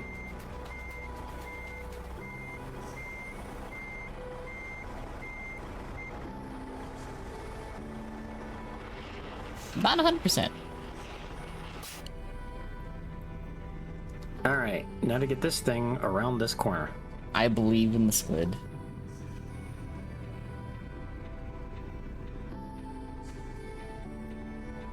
Hi, Meatloaf. Hello.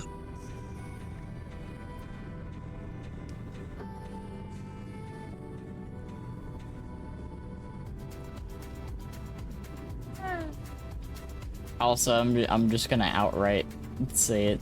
How's the goobers today? Doing good. Doing real good. Just don't catch. Okay, good. Hell yeah, let's go, Squid. I was also gonna say the design that they went with for the new Ghost in the Shell, they made her very, very fucking pretty. Yep. Motoko is very, very fucking pretty.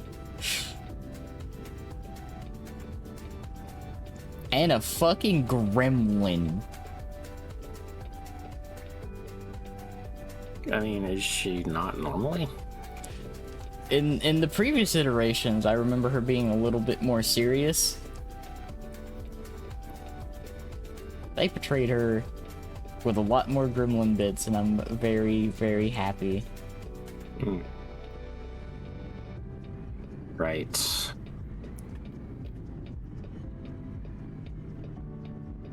Gonna be blocking up the intersection for quite a bit, but Man. oh well, they can deal with it. Yeah, it'll be fine. What are they gonna do about it?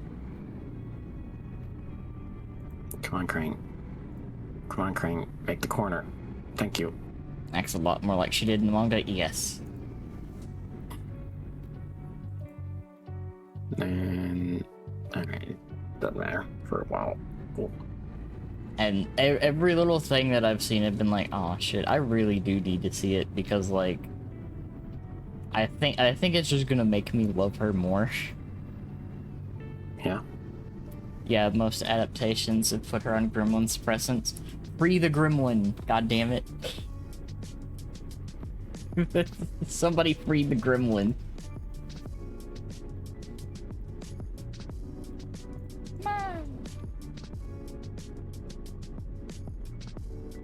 I like that sign over there, just food. This sign is made for me. Yep. What kind of food? Doesn't matter, it's food. As long as it's good. It reminds me of the fucking silly, goofy shit with Little Caesars.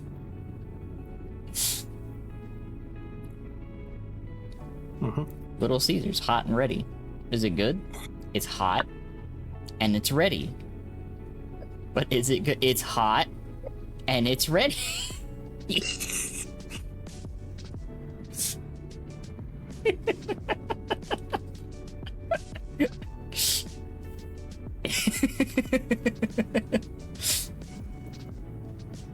Little Caesars is exactly Little Caesars. It is hot and it is ready. And then there's the crazy bread. I don't think I've ever had Little Caesars, honestly. It is nothing to really go out of your way to get, but if you just want a pizza, preferably if you just want a pizza fast, yeah, it's Little Caesars. It's food. Little Caesars, it's food. Fair. It's one of the food of all time. It is one of the pizzas of all time. That being said, Little Caesars kind of hits right during certain times. Yeah. It's like certain types of fast food. It's like sometimes it just hits a specific craving. You want a fast fucking pizza that's warm and will hit the spot? Little Caesars got you.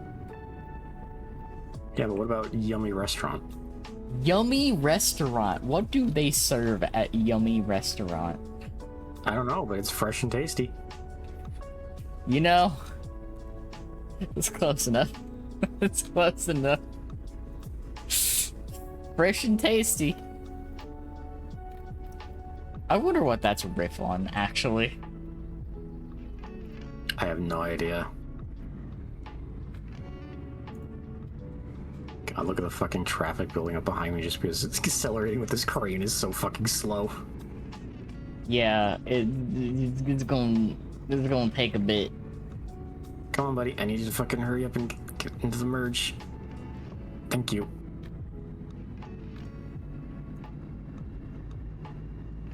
That's always my one thing with like merge lanes and stuff. I'm like, sometimes in those I have to slow down because I'm like, okay, you're definitely not going fast enough, but you're not slowing down to let me go in front of you. So goddamn, we both can't sit here in this lane. Oh, I hate when people do that. Oh, when we went on vacation, at the very beginning of it, there was a van out in front of us that was going like 5 to 6 miles per hour below the speed limit.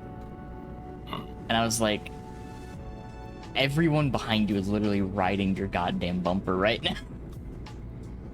They're literally on top of you. You are going that slow. Because mind you, the road that we turned off on is not quite, but pushes along interstate speeds. So, as you can probably imagine, most people driving on the road do not go the speed limit. Yep. At the very least, they go 5 over the speed limit. That's So, kind of just a normal thing here, though. yeah. Because, like, I mean, most of the road speed limits were made with the intention of vehicles that were not as well put together. And also for drum brakes. I need that to be very apparent. Most of these signs and stuff were made during the time of drum brake vehicles, not disc brake vehicles. You might be wondering, what's the difference between a drum brake and a disc brake? A drum brake requires an inflatable device to stop the car's momentum. Notably, not as effective as a disc brake. which is basically metal grinding on metal to stop the car. Disc brakes, notably more effective. Drum brakes will slip, especially if they're wet. So stopping, notably harder. And also, suspensions have gotten significantly better over time. So they take corners a little bit better than they used to as well. However, still don't want to go flying around some of these turns, because, like, momentum. Oh gosh, no. Oh. Most drivers cannot embody Drift King. You cannot do that. Momentum is a fickle bitch when it comes to cars. Physics is a fickle bitch when it comes to cars, let's be real. You have to know what the fuck you're doing to go around corners quickly, and most people do not know what the fuck they're doing. So do not attempt it.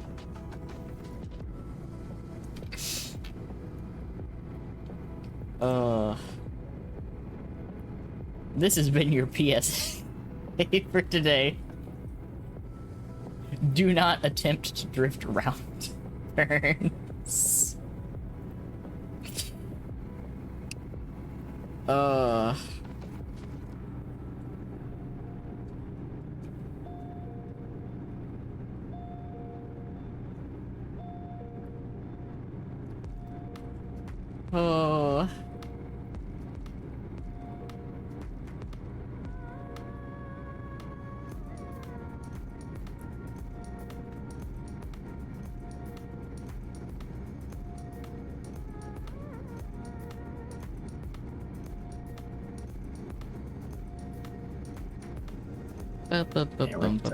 Rest along the road to stop at, because I don't think I'm gonna really be able to use one in a city with this big thing fucking attached to me.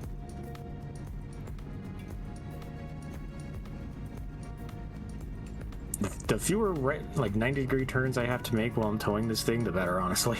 Yeah, honestly, I get a little nervous with these trailers.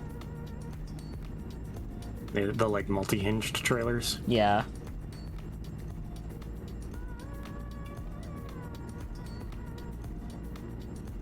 Mainly because it's not that I'm bad at like judging distance, it's just that it's a lot harder to do in games for me than it is actually doing them, if that makes sense. Yep. Come on, dude. You're going a good clip, and then you suddenly were like, oh, hold on, I gotta fucking merge, and... I'm towing a fucking 77,500 pound fucking piece of heavy machinery. Unless I have to, like, the longer I can spend at fucking high speed coasting, the nicer it'll be. So please stop fucking cutting me off. Thank you. And we're good. Alright. Let's get back up to... go. You can tell compared to all the other stuff that I've hauled so far when we've streamed this. This thing is making me accelerate way more slowly. Which makes sense. I think this is actually the biggest thing that I've done on stream, yeah. Yeah. This is the biggest thing that I've seen you haul. Heck yeah. Well, no, second biggest thing. I holler on my tits every day.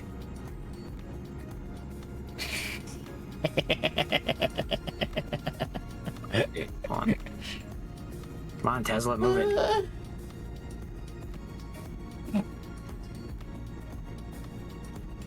Good thing you're not a Cybertruck, or it would just shoved you right off the fucking road. Oh, you mean a speed bump? These things are so fucking hideous. They're also just built like shit. I mean, yeah, they are, because an idiot fucking designed them. It's like... the literal, like, one of the fucking examples of a walking Dunning-Kruger syndrome. Yeah, it's Syndrome or effect? What is it? I can't remember. I can't either, but anytime that I look at them, I just get disappointed. I don't even get angry anymore. I'm just disappointed. I just get repulsed. It's like there goes another to be battery fire. The rate at which that has happened, by the way, is alarming. I wait for the day to see one of those fucking things have a panel fall off just parked at a stoplight. Like, it's just parked there, and then for no apparent reason, the fucking, like, back panel just chunks off and clangs onto the ground. I'm waiting for that at some point. I mean, one of the things that I know I'm going to hear about, given the state of most roads, is the axle fucking, well, the frame snapping. Because the way that it's put together. Alright. Come on, you. Let's get you around this corner. It reminds me of that argument that I hear a lot about, well, old cars were built stronger. They didn't crumple when they got into crashes. It's like... No, you want them to crumple. You want them to crumple. The whole reason that crumples is to keep everyone inside from feeling the full impact. Yeah, the crumpling is it taking energy from the impact. Energy that would otherwise go into your much squishier, easier to damage body. It's one of the things that I don't think a lot of people understand is, like, the human body is very squishy and very soft. A car is not very squishy and not very soft, so making the car slightly more squishy and soft makes the squishy soft thing driving it more survivable. Well, it's like the same thing with, like, Formula 1 cars. Yeah, they basically explode when they hit anything. Look at that. That's really pretty. Yeah, it's like they look really bad with just all these little parts and fragments flying off everywhere. But in reality, that's safer than it staying in one piece, because all those pieces are taking energy out of the equation and away from the guy driving it. It's kind of mainly one of the biggest things to why, like, carbon fiber replaced a whole lot of parts in racing. Oh, no, that's new. That's really cool. Very good. Wobbling a little bit. But, yeah. Totally didn't run up on the railing a little bit. We're fine. Don't worry about it. But, don't know what you're talking about. Carbon fiber, for instance, being, like, used for a majority of parts in that. Yeah. It's so funny to me anytime that I hear people, like, go on the thing of, like, yeah, carbon fiber is so tough and so strong, and it is, for one thing, for aerodynamics. And then you see people with, like, carbon fiber hoods and stuff as aftermarket accessories and stuff, and you see them at car meets and stuff, and someone thinks it's a good idea to sit on the hood and take a picture,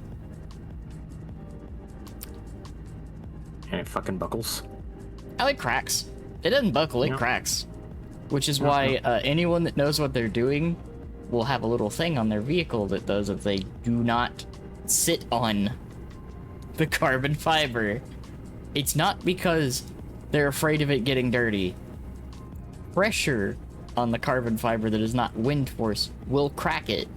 It is not made for that force. Which is why, like you mentioned with the F1 cars, any crash that they have, it looks a lot worse and the bits fly everywhere. It's because it's carbon fiber and they just kind of fall apart. It's just anything that is not wind force, it will just shatter into a million pieces or crack. It's why they have to replace most of the car after each race. Like, so many little bits and pieces of those cars, just, you cannot use them again after a race. Because they're either scratched, cracked, dented, broken. Like, even just a little bit off and you can't use it again. This fucking mountain we're in the shadow of. It's real pretty. We're having this peaceful drive and my one of my hyperfixations is activated. That's what we did this stream for, Cat. I wanted calm vibes while I played something simple, and we just fucking yammered. I used to know a whole lot more about racing and stuff, because, like, I followed a lot of different racing, different motorsports. My main fixation was rally. I love rally. Because, like, building a rally car is... Oh. It's such a task. Speaking of... I found a fucking mountain. Yeah. Found one of the 3 landmarks for that achievement. I don't know which one. Hey, we'll take that. The Wenatchee National Forest. Hell yeah. I think I said that right. I have no idea if I said that right. Understandable. I feel that anytime that I read some of these signs, I love those little park signs. Mm-hmm. Look at that lake. Yeah, you can tell those park signs were commissioned in the 50s. Oh yeah. Can we bring back some of those old aesthetics too, by the way? I love Art Deco. Yes. Art Deco is such a cool style. We need more fucking Art Deco. Yes, I love Art Deco. It's whimsical. Art Deco is a whimsical style.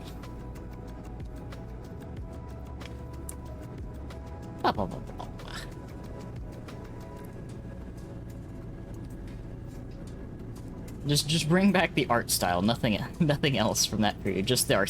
Just the art. Yeah. Just the art. Oh, going through a tunnel. Going through a tunnel right before an ad break. Let's go. Yeah, I know I'm getting tired. I'm trying to find a rest place. Yeah. Not seen one in a while, game. Thank you. Yeah. I love tunnels. I'm aware, game. Thank you. Also, like, my favorite kind of, my favorite thing to do in a lot of these driving games, specifically, you've noticed I do it when I shared Forza with you. Yeah. Anytime that I go through the tunnels, it's either I like to blow the horn or rev the engine. Because I love the extra acoustics of tunnels. Because, like, one of the things that activates my brain is specific engine noises.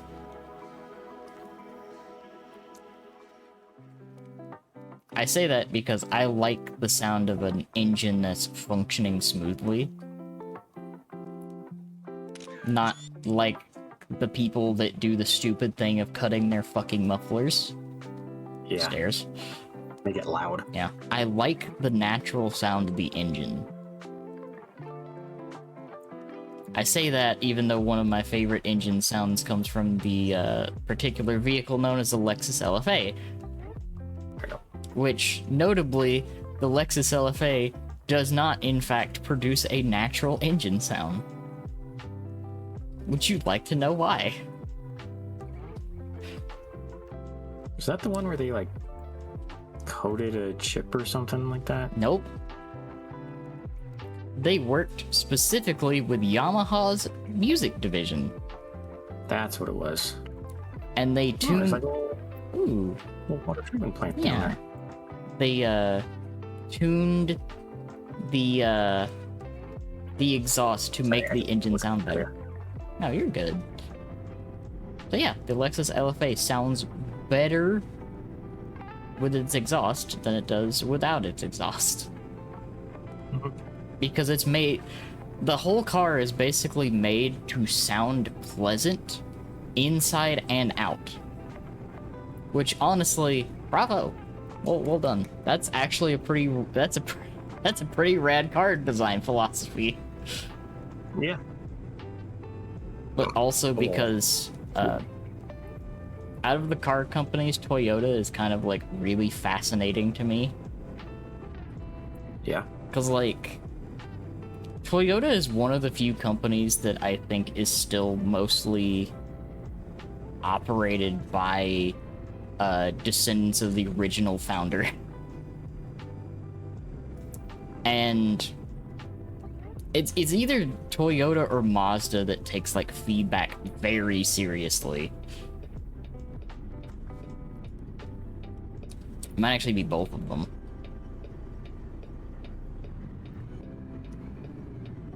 Because Toyota's design philosophy, I don't think's ever changed. They have always wanted to make cars that work. They want to make cars that do their job as they're supposed to. Are Toyota the ones to make the little K-trucks? I think that's Mitsubishi. I think Mitsubishi makes a lot of the K-trucks. You're right. Yeah. Well, Mitsubishi and Daihatsu. Most people in America do not know what a Daihatsu is. Which is understandable because they don't import very often.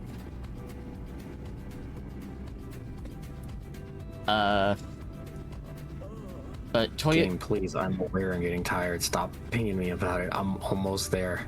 Leave me alone. I was about to say, Toyota's the Camry. Yeah. Which makes a lot of sense. The Camry is like their gold standard car.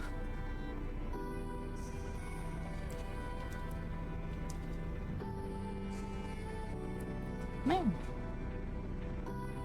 And they're also known for the fucking Hilux. The one thing that the one thing that they wouldn't let come to America. Probably explains why I've never heard of it. Because the Hilux was made famous by one episode of Top Gear where they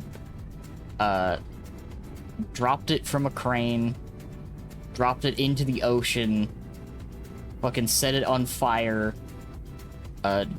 demolished a building with it on top of it, and it still ran after all of that.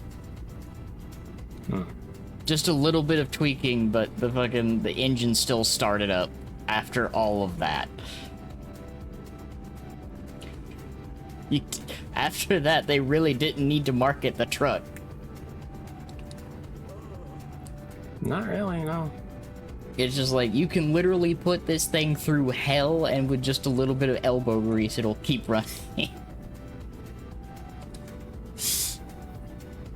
The big one was submerging it in the fucking ocean. And it firing right up after drying out. That's fucking wild. Most cars, you get a little bit of rainwater in them and they won't fucking start. Oh, you mean like the Cybertruck? The Cybertruck, you get any water in it, it's just dead. It's just dead. Cybertruck fucking blinds itself with snow. Hey, Clef. Also Russ. Hi, Clef. No, I mean like the design of the fucking paneling around the headlights catches snow when it falls. Of course it does. Eventually causing the snow to build up enough to the point where it will block the headlights. Everything about that stupid fucking vehicle is a failure. You know, that reminds me of one other vehicle. You ever heard of the Ford Pinto? Yep. Which, I just want to know, that's another vehicle that existed that I'm like, how did this get through, like, R&D? Like... Bold of you to assume they have fucking R&D'd it at all. Cause, like, I know it came out during the fuel crisis, and a lot of the companies were fucking scrambling to make a fuel-efficient vehicle, air quotes. But putting the fuel tank in the fucking bumper, essentially. It has to be like one of the dumbest decisions I think I have ever seen in a car. Especially during the like late 70s.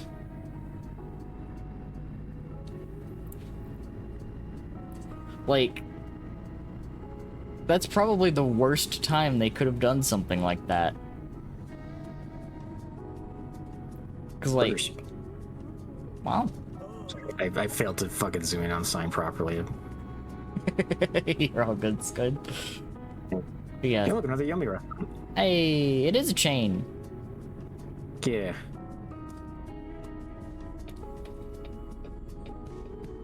Tacos? Yeah, continue about the Pinto. Yeah. Tacos, the Mexican grill. So it's just, that place is just named Tacos. It's just named Tacos. I mean, it's simple. It works. But yeah, no, the Pinto being designed and released when it was in an era of cars that were like rigid as a fucking stone pillar. Mm-hmm. Notably a bad idea. Yeah. Like, there were a lot of abominations of vehicles that came out during that particular period of time because, once again, fuel crisis stuff.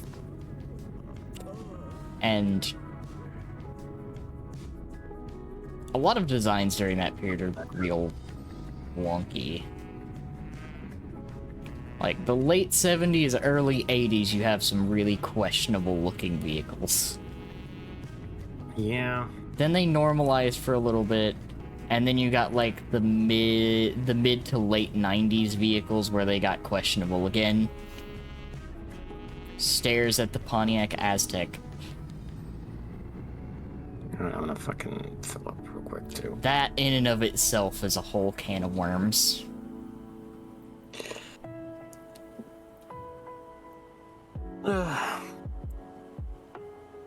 Sorry, just mentioning like fuel efficient vehicles and stuff, and like I know it wasn't available at the time, but I'm so happy with my hybrid.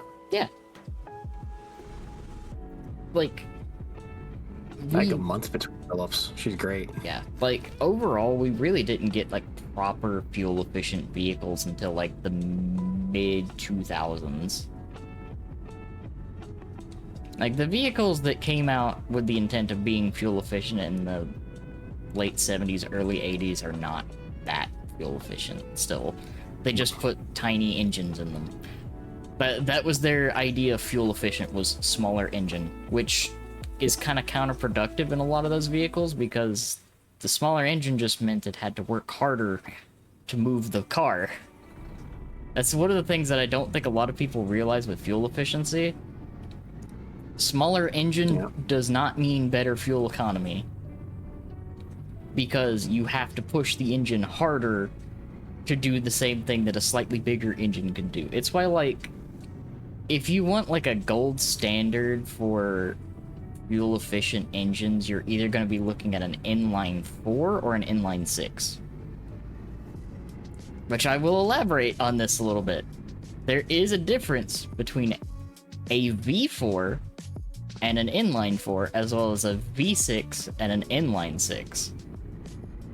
It may be kind of straightforward what the difference is. It is the shape of the engine block. A V4... You know, that makes sense, yeah. Yeah. As the name states, the V engines are shaped like a V. So instead of having the way that the inlines are, inlines, all of the cylinders are in a row. Whereas the Vs, you have two next to each other. Mm-hmm. They work similarly, but fill very different spaces. Like, an inline engine you can actually fit in a larger variety of vehicles than you can a V engine, because the V-shaped blocks usually take up more space. Which is why, like, in a lot of smaller cars, and particularly, like, European cars and Japanese cars, you'll see inline engines a lot more, because they're smaller. And, design philosophy. They like, you know, making the most out of the space in the vehicle. Because if you've ever seen an actual, like, car that's marketed for the Eastern car market, the interiors are fucking huge. Like, every seat has legroom in a lot of Eastern marketed cars.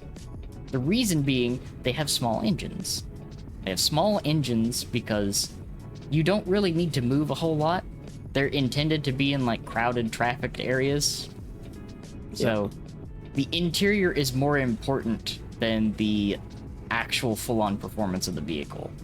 You just need it to get from point A to point B. You're probably going to be sitting in traffic a lot, so you're not going to be going very fast.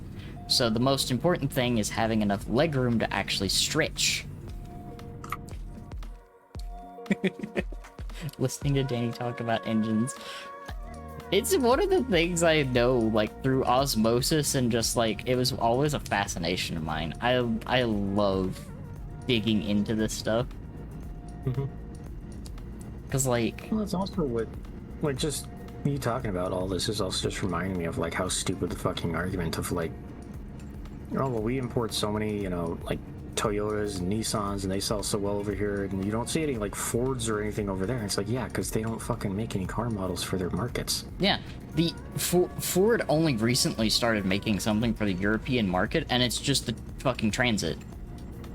It's a fucking van for deliveries. But, like, you see, you can easily look up pictures of someone who did fucking drag their giant-ass fucking Chevy Silverado 4x4 or whatever the fuck. And the damn thing doesn't fucking fit on the road because it's too big. Yeah.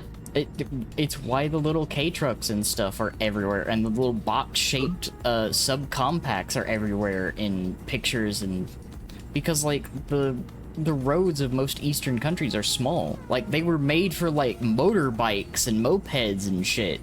Well, especially in Europe, where they're having to build them over what were basically, like, walking and horse cart roads, because the cities are so fucking old over there that they predate the car by centuries. Also, with a lot of, like, European and Asian countries, you have cities being very densely packed. And when I say very densely packed, I mean overpacked, usually. Yeah. Because, like, outside of the cities, there's literally nothing but countryside.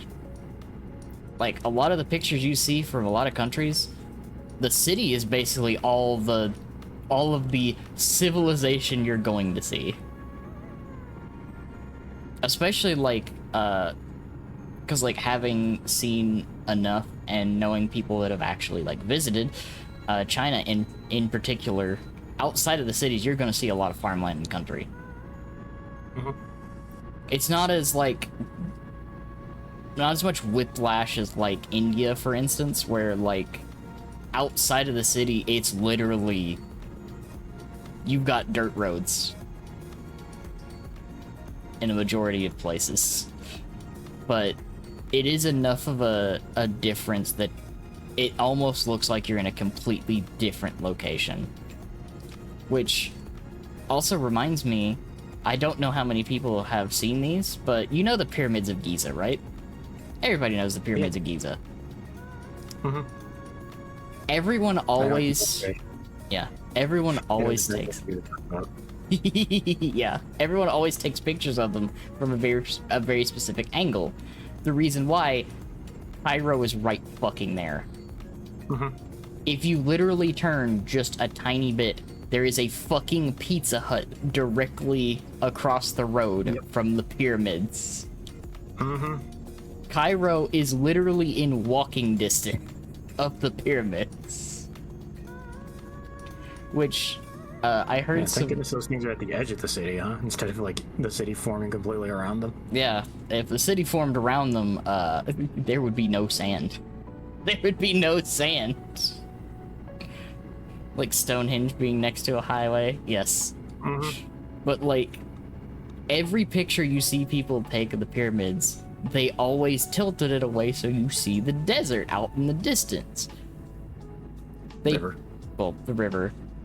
And also sand, but yes. No, sorry, just the river in game. I'm Oh. just like pretty. But I'm doing the fucking Squid Scatterbrain thing of looking out the window and just saying what I fucking see. you're adorable, Squid. Wait, I will turn this truck around, so fucking help me. We're already almost there, though. Exactly.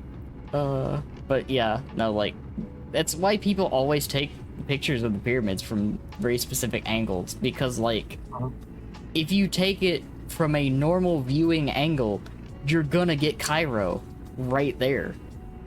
Seeing it from above is more egregious. It just shows you literally how close Cairo is to the pyramids. Like, it's right there. Which... Wasn't it also like? I think it was one of the Mummy movies. I think it might have been. Yeah. Where, like, you know, obviously they did some shots of the pyramid because, you know, Mummy movie. Mm-hmm. And I can't remember if it was the Mummy movie or just some other, you know, archaeologist adventure movie sort of thing. But I remember the actors being asked, like, because that fact just isn't widely known, some of the actors were asked, like, so, like, how stressful was it filming at, you know, on site at the pyramids for several days in a row? Like, you know, like, did you have to, like was adjusting to, like, did you have to, like, sleep tent or anything like that? And they're like, no, the most stressful thing was crossing the road to get to Pizza Hut after filming. Like, we ate Pizza Hut and Burger King every day while we were filming there. It's it like, was not arduous at all. it's one of the Our things. hotel was 30 minutes away. I slept in some nights, or Yeah. some days. It is one of the things that so many people do not realize about the pyramids, like, because in so many forms of media, and it was mentioned in so many forms of media, they make it seem like you could get lost in the desert for days, when people that have actually been to them are like, you know, it's like a 7-minute walk to a Pizza Hut from there, like, Yeah.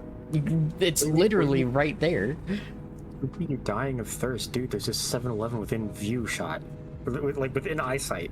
Yeah, it's Like, you want a slushie? I'll go get you a fucking slushie. like all you have to do is just go to the right side of the fucking pyramid. It's not hard to miss. It's not hard. Well, it's not hard to see it.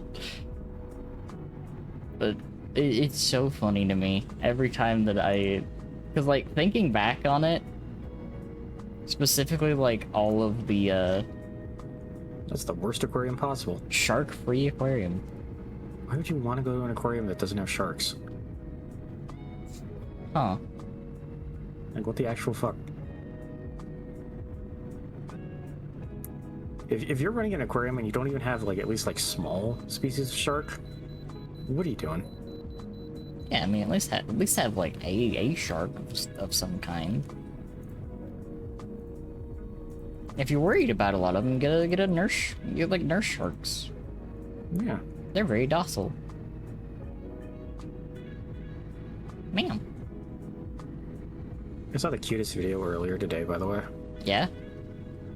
It was from someone's boat, and they have one of those, like, platforms on the back of it that's like half a foot under the water, maybe. Mm-hmm. You know. And they're just, you know, I don't know if, like, they're heading back to port for the night or if they were going out to night fish or whatever. But there's just like 4 or 5 of some shark species just like resting on the platform, just being carried along by the boat, just hanging out.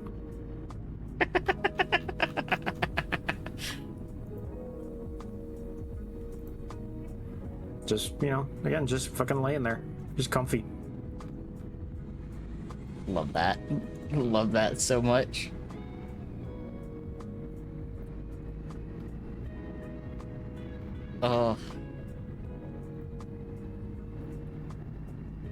It's one of those things, like, sharks, a good portion of sharks are the kind of sea creature you can add in a list of sea creatures that could classify as water dogs. Mm-hmm. So many of them are just chill. Yeah. So many of them are so small they can't even really hurt you unless they, like, bite your pinky or something. Yeah, and then you've got the funky ones. Mm-hmm. Stares at the goblin shark. Stares at the basking shark. Stares at the cookie cutter shark. The Okay, cookie yeah, cutter. cookie cutter sharks. You mean the shark that beat a Navy submarine?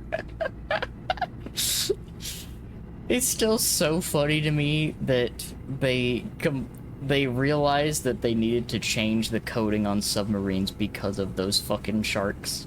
Mm-hmm. The shark was just like, whoa, tasty. Oh, hey, whale. Wait a second. This isn't a whale. I mean, from the shark's perspective, like, I get it. It's just this big fucking mass moving underwater. Like, what else is it gonna be? Mm-hmm. It Shark just doesn't know what the fuck a submarine is. It just so happened that the coating of the submarine was close enough to the feeling of the blubber of a whale. The feeling and texture of a whale. Yeah, it was just like, Nature's funny. Well, Nature. it's like, it reminds me that apparently there's a rocket launch that had to be called off. Mm-hmm. Like, when NASA was still shooting rockets. Yeah. Which, by the way, fun NASA, just saying that. Yes. But no, like the big, orange, what the fuck was it called? Solid rocket booster? Yeah. It had to be called off because on inspection they suddenly noticed there's a shit ton of little holes in the surface of it. And, you know, obviously that's structural instability. They can't, you know, it's making it less safe.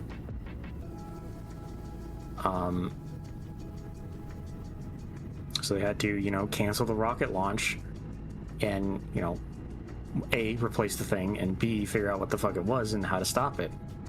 And you want to know what they figured out was making those holes? What was making the holes? It was woodpeckers. Woodpeckers were confusing it for a big ass fucking tree, and they were drilling holes in it to hide stuff. Yeah, sounds about right.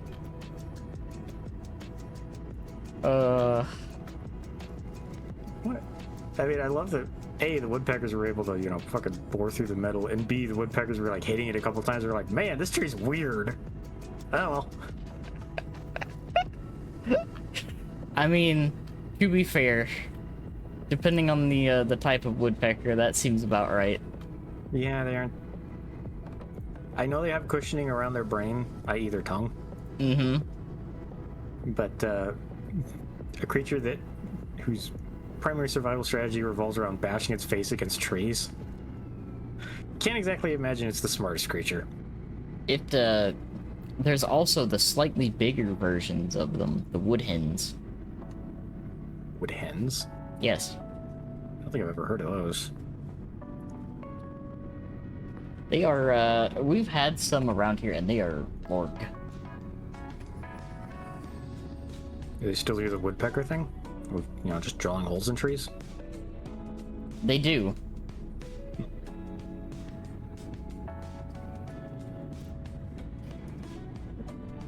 Man. But, like, I forget exactly which types are around here, but some of them are very large. Mhm. I think this is the name of it.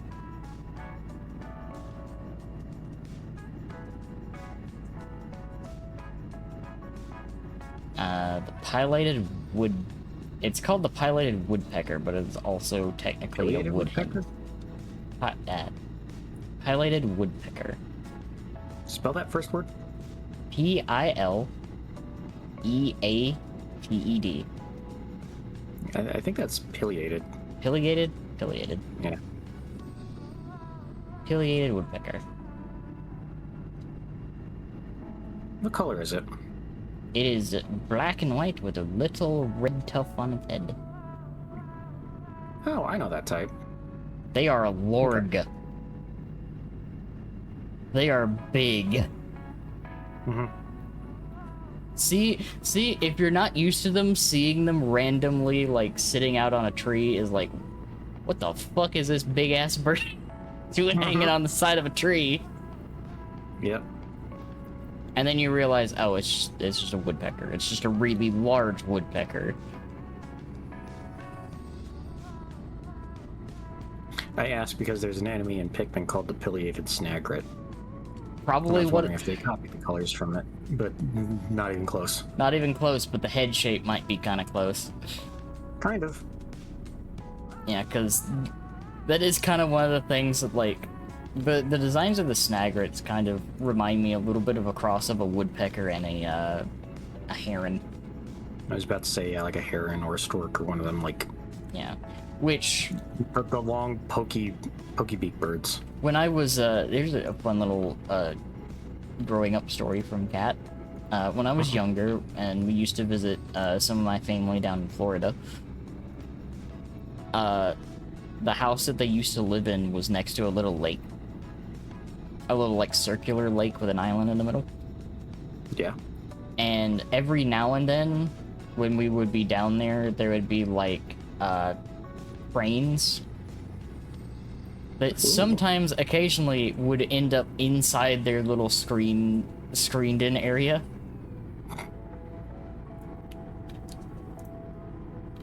So, it was just chill. The crane would just walk in, regardless of if someone was in there or not. They just walk in.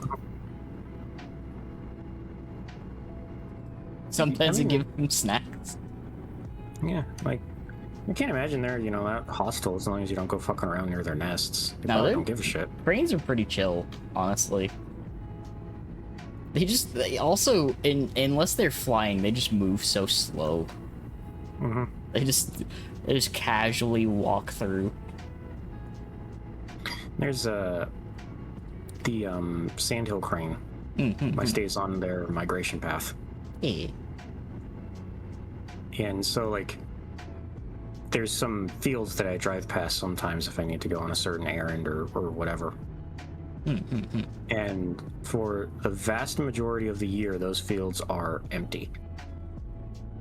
But I always know when the migration is happening in either direction, because when they are here, those fields are rammed full of them. Like, when they're not here, you can see the grass. When they're here, you cannot see anything but birds. They love those fucking fields. Probably because it's just a nice big, like, kind of dampy area for them to rest and, like, peck for bugs and shit. Geese are unfairly defined for being mildly defensive. It depends on the geese. But also, like, I will say this, if you have farm animals, particularly chickens, get geese. Yep. Nothing will fuck with your chickens if you have geese. Anything tries to get close to those, the geese will fuck them up. Including people. Including people. So, you can't get your eggs, but your chickens will be safe. Yeah, the chickens will be very safe. They will protect your chickens. I'm trying to remember other things, because, like, there's a few other birds that I like seeing pop up through here because they have, like, seasonal, like, orioles. I love orioles. They're such pretty little birds. Yeah. And we also have a lot of different colored finches. We got a lot of little finches and songbirds here. Like, the most common ones I think that pop up here are, like, little yellow finches and little green finches. They're very pretty. I don't think we have any green finches. We have lots of yellow and red ones, though. The guard donkey, I love that.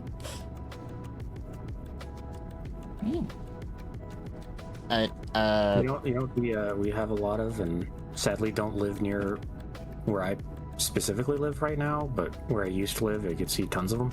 Oh? Quail. Ah, the quails. Yep.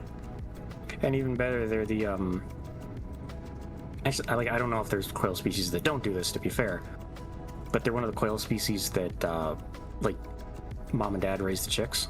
Yeah. Like big family units. Yes. So, like, in the, like, late spring, early summer, sometimes you'll see, 2 big quail being followed by, like, half a dozen or more little baby quails. just running as a group. It's so cute. Love that. It's so heckin' cute. They're adorable. I love them so much. Just these cute little pudgy ground birds. Yep. I love that. You know, it's a very beautiful bird that, like, if you ever come out here, I would want to, Oh? It's extremely dying of literally anything. They are the horses of birds. Yeah, I think small ground birds kind of have that problem. But, if you ever come out here to visit, there is one bird type that I hope we can find. Or that you'll be able to see, because they are just very fucking pretty birds. Yeah? Roadrunners. Yeah, they are, like, Roadrunners are surprising, like, very pretty birds. They're beautiful. They're so pretty with their mottled black and red, black, gray, and brown. They have that long fantail. And as the name implies, they can run pretty darn quick. Yeah. Not as quick as the platoon one, obviously, but... I'm gonna have to share some stuff with you later, Squid. Yeah. You just you reminded me of some really silly birds. Huh? I can't remember their exact name, so I'll have to find it later, but... Kat says, like, she can't just fucking open a fucking Google and search. I could She's do not doing that. anything, but just hanging out. I could do that, but there's also something else that I love. There's Oh, no wow. wild turkeys nesting in a neighborhood. Aww. I see a lot of turkeys every now and then. Yeah, no, we don't have any of those here. The closest we get are like chickens, because there are a couple like small family ranches, I guess. Yeah. Like, obviously not Free-range chickens. roaming around, just kind of, yeah. Yeah. Like, obviously, like, you know, I'm not going to see a chicken somewhere else in the city, but, like, just a wild chicken somewhere in the city. But, like, you know, every now and then, like, driving past a car or going to certain stores, like, there'll just be, you know, like, someone with a box of chickens in the back of their car or something. Yeah. Let's see, what was it I was thinking of? Oh, yeah, another thing that we are in the path of during migration and stuff is the, several different, species of hummingbird. Oh, we have some hummingbirds here. They're very rare, though. I love seeing the little hummingbirds go around from the little flowers and stuff that we have out. And because we're also in the path of hummingbirds, there is another thing that tends to show up occasionally. It is called the hummingbird moth. Oh. The hummingbird moth is, in fact, not a hummingbird. I nicked the trailer. Oh well. They're so cool. Like, hummingbird moths are so cool looking. Because it literally is just a moth that has evolved to look like a hummingbird. And if I remember correctly, they kind of function more so like butterflies. But they are moths. And I haven't seen them in a little bit, but they're really neat. Like, it's just a fascinating bug. Moths are so cool. You could have gone, dude. Like, I will say, like, if you're not paying attention to them, you can easily confuse a hummingbird moth with a hummingbird. That good at mimicking, huh? The only way at a distant glance that you'd be able to tell that it's a moth and not a hummingbird, really, is if it stops on something. Ah, yeah. Because, you know, a hummingbird's not gonna stop. It's not gonna land most of the time. It is very rare to actually see a hummingbird land. But, yeah. Hummingbird moths are very interesting. Man.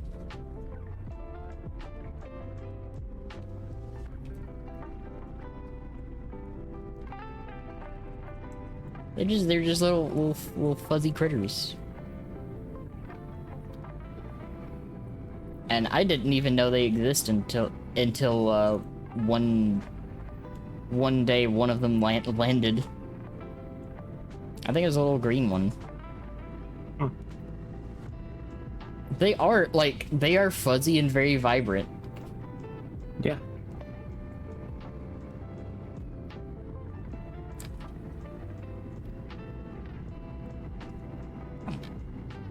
Forgetting the exact species name, but there's one time I went out to lunch with Squid Mom, and as we were heading out, we noticed that like the staff at the restaurant were kind of like cycling themselves in and out of the front door, like they were looking at something. Yeah.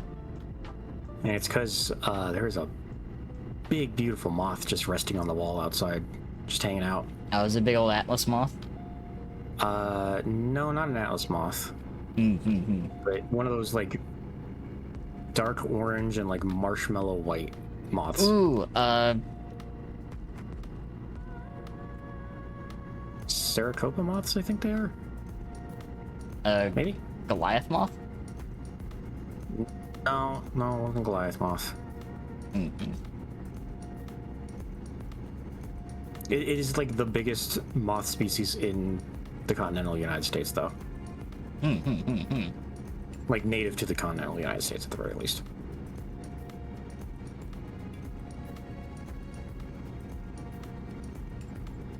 Because I don't think Atlas moths are native to North America, are they? Let's see.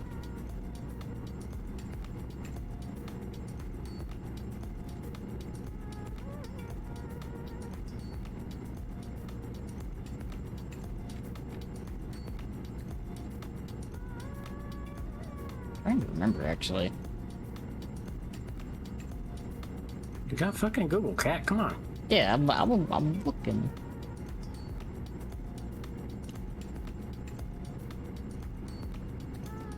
Halophora, Cecropia? Yeah, that's it. Cecropia. Is it like kind of like orange, like mostly just orange and white? It is brown with little like orange and white bits. Yep, that was it. E. It is the largest species in North America. Yep, that's what it was. It was a Cecropia. They are big. Yeah. Oh yeah, no, this thing was big. The thing that's really interesting about them is that their wings are not too big in proportion to their body. No, this was the biggest moth body I'd ever seen on a moth. Yeah, no, they're chunky moths. Mm-hmm.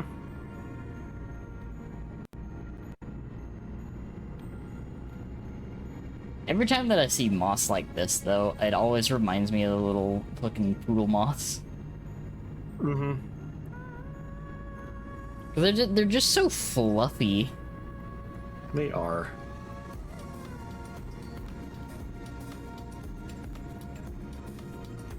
Just fluffy, and they look like little insectoid dog. I mean, that's probably why they're called poodle moths. Yeah. Then again, like, all of these, like, chunkier moths are, like... They just look cute. I think the chunky moths look cute. And you'd be correct. Because, like, every single one of them that are, like, this chunky are just always, like, so fluffy and, like... I think a majority of them are also just, like, really, really friendly. Mm-hmm. Then again, I guess it's no surprise, to find out that I like moths. Why's that? I just think they're neat. Insert me in the Simpsons me. Holding up a moth. Yeah. Holding up a moth. I just think they're neat. You crisping fen. I just think they're neat. I just think they're neat. I know a few moths. Yeah. I mean, obviously, like, we're more familiar with Fen. Pixel's a moth. What was that? Pixel's a moth. Oh yeah, Pixel's a moth. Speaking of. Yep, there she is. There's that best moth. I do like moths. Moths Sorry, are cool. I just had a fucking moment because my brain was like, there's also, like, we don't know her specifically, but there's also Juniper. I have known of Juniper for a long time. Mm-hmm. I think I actually, a fun story, I think I followed Juniper for art before I knew Juniper was a VTuber. Doing this talk about hummingbird moths, I like hummingbird moths. They're cool. Yeah. I haven't seen one in a little bit, but I like watching them. They're fascinating to me. Nah, I don't want to take any of these. I don't want to. Squid got several options. Carry utility poles. Fireworks. Gypsum. That is a very... That's the first time I think I've seen gypsum mentioned in anything. Can haul a dump truck full of wood shavings. All that way, like, we could haul it 250 miles for $2,000. $3,000.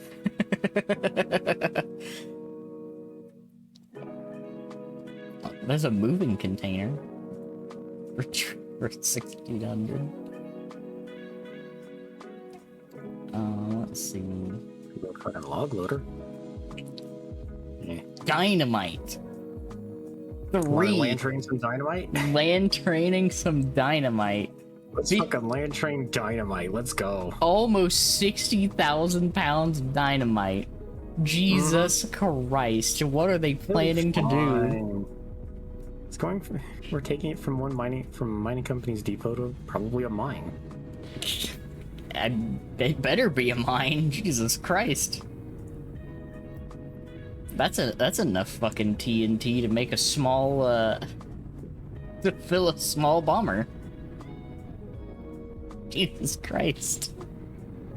It'll be fine. Don't worry about it. God, that's gonna activate another fucking thing I can ramble on about. Also, that's a fucking cemetery right there. Yeah, that dubious cemetery. That was quite the thing to turn out to. There's a cemetery directly across from the truck depot. From the heavy machinery storage depot and these houses. Goddamn. Not necessarily the most, motivating thing to see in the middle of an industrial park, I think. That area right there is probably the most rural fucking location I think I've ever seen. I mean, we are in the middle of fucking Idaho. Yeah, like that looks like some of the places I've been near. Have fucking depot, trailers, and fucking graveyard all within walking distance of each other. Which, speaking of, so each state in the game adds its own, like, they're released to everybody when the state DLC is released, but obviously you can only do them if you get the DLC. Yeah. Every state has, like, a small set of achievements to do. Well, I guess one of Idaho's is it hauling potatoes? It's hauling. I thought it'd be hauling potatoes. Not here. Wow. I think it's specifically 3 loads of potatoes from a farm depot specifically. Oh. That's wild. Yeah. No, I think I see our load. Hell yeah, let's go.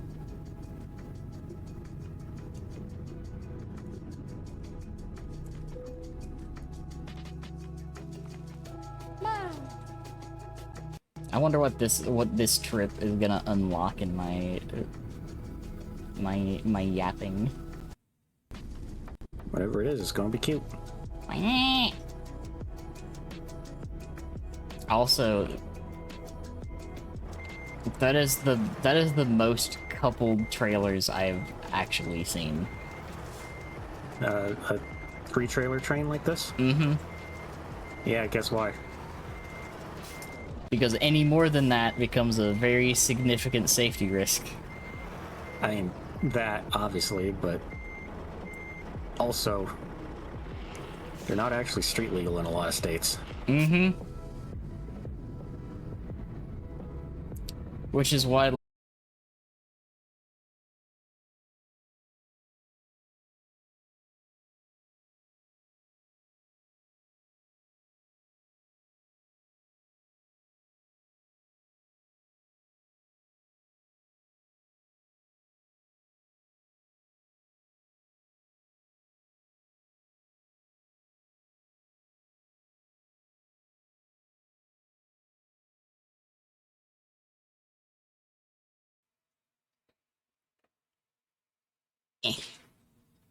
Ah, cat. Am I back?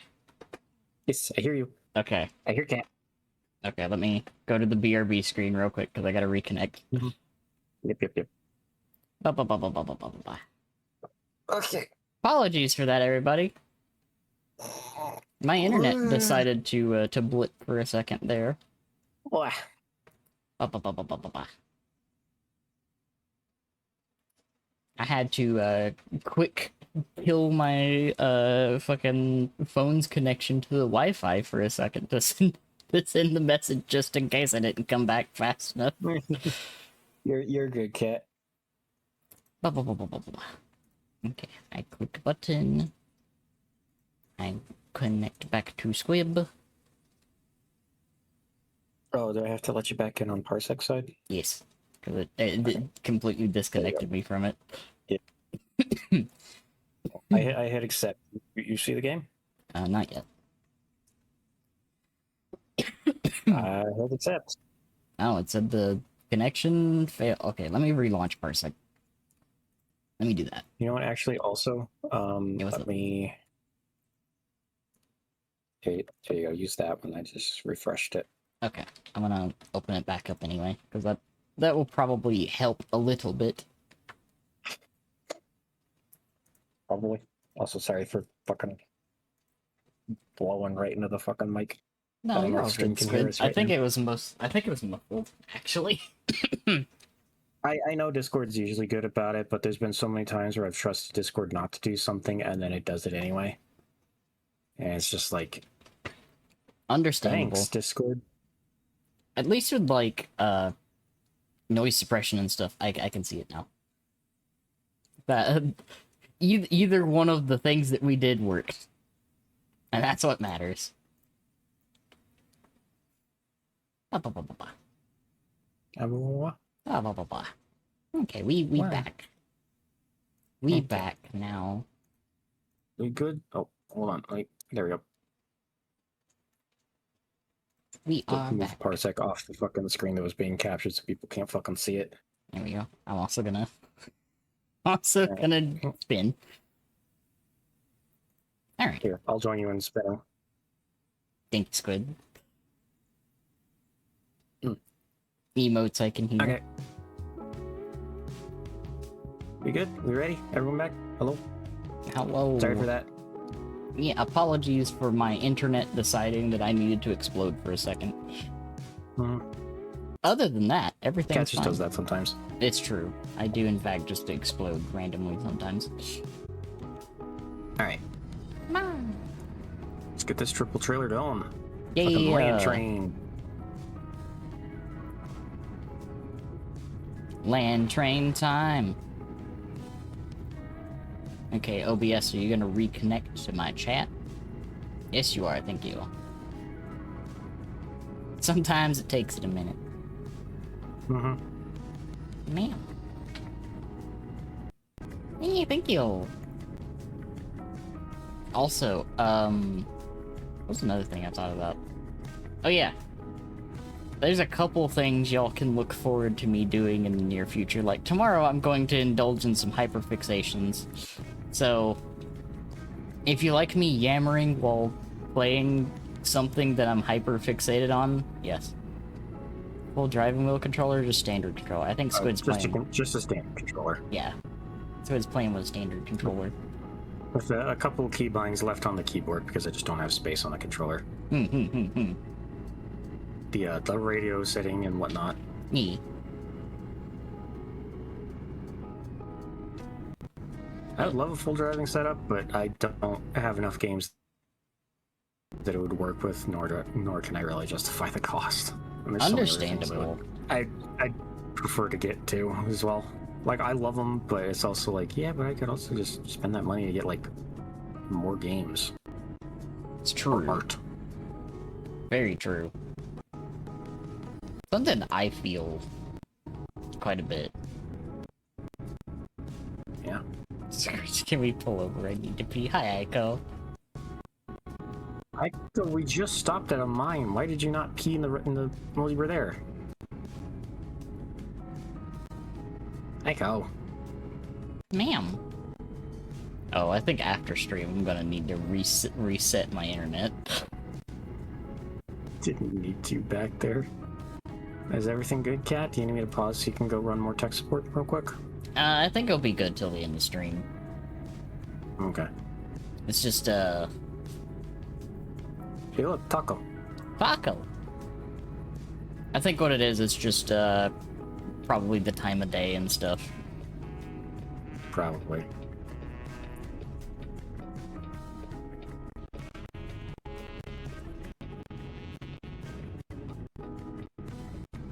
You know, this is very much like just nowhereness, for lack of better terms. Yeah. But there's also something quaint about like a motel building like that, you know? It's true. Just these little drive-up motels.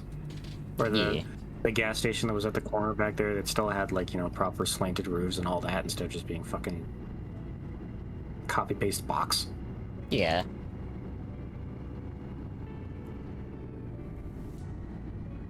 Can we go back to things having aesthetics for once? I agree. Like we were ranting about it earlier, but like, can we have things that are Art Deco again? Can we have things like the old national park signs that are clearly like, you know, 60s and 80s aesthetic inspired? It's just like all those weird shades of like orange and brown and like cream that you don't see used anymore.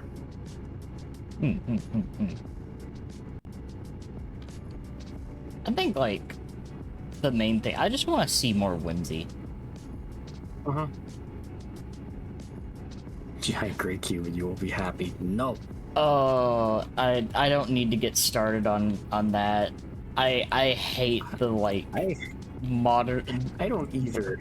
I hate the quote-unquote modernization of designs. I hate it so much. It's so boring. Alright, you know what? No, I'm gonna let this out. Like, oh no, I probably shouldn't because it might give away where I live. Never mind. Hugging the squid. But the most I'll say, I hate the trend of oversimplifying logos. Uh-huh. And then places have the nerve to fucking try naming the aesthetic millennial gray, and it's like, bitch, Oh, no, yeah, dude. no, like, seeing millennial gray upsets me so much. It upsets me so much because I do not like that. I do not like that style. Especially because we grew up in the era of fucking, you know, the translucent multicolored plastic and shit. Like, the cool era. You want to know what the What it most... is like what people were saying is it's fucking dumb shit boomers ruining the aesthetic and then not giving us enough money to fix it. do We have you to live with it. do you want to know what the actual millennial aesthetic is? Look at Sonic and Shadow Shoes. Yeah, actually. That is the most millennial coded design I think you will ever see. Those soap shoes are the closest to an interpretation of millennial design. Your era, my beloved. Yes. Like, here's the thing, right? Mm-hmm. I do love the clean, futuristic look. I just don't like it on everything. Mm-hmm. Like, you helped me find this aesthetic a while ago, but fucking, like, you show me something in cyber paradism, I fucking adore that look. Yes. I love that look so much. But I don't want my fucking gas stations and fast food places to be modern architecture where it's just fucking box. Like... Regain your fucking whimsy, you losers. I'm going to say this because I think this is the one that's the most, like, apparent. I miss the previous design of Taco Bell. Yeah. Where the inside of Taco Bell reminds you of a bowling alley. Mm-hmm. Or... With those, like, beautiful, like that mix of, like, the turquoise and the purple and the white and all that shit. And the really decorative, definitely exactly styled and upholstered like it was a fucking bowling. Yeah. Which, thinking about it, I think the interior of a lot of bowling alleys are more millennial coded than millennial gray. Bowling alleys are one of those things that's just been, like, it feels like they've just been kind of left behind by time, but in a good way.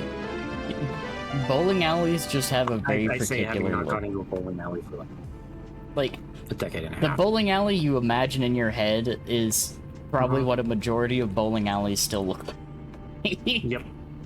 I'm hungry. Like, I never hear things about bowling alleys being, like,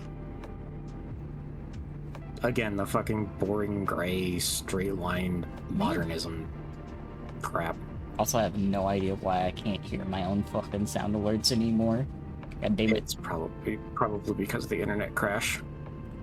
My sound Thank alerts you for using the broken, marine but thank alert, you. Hello. Welcome in. Come in. Wow, thank you for the alert. Thank you. Blah, blah, blah, blah, blah, blah. Yeah, no, like, I haven't been to a bowling alley in far too long. I kind of miss it. I've kind of been wanting to bowl again. On a level, yeah, but on the other level, like, I was never great at it, and See, like, some not so great experiences kind of ruined it. oh no, hugging you. I was gonna say, like, the best of bowling experiences are with good friends. Yeah. You just go around, you roll the ball down the lane, regardless of if it does anything, and you just have a good time. I mean, I just get nothing but gutter balls if we don't have the bumpers up. Like, I'm just gonna be fucking honest. Look, when we're just going to hang out and stuff, it's all about the fun. The bumpers can stay. Thank you. The bumpers up means you can also do funny shit. You can play ping pong gently.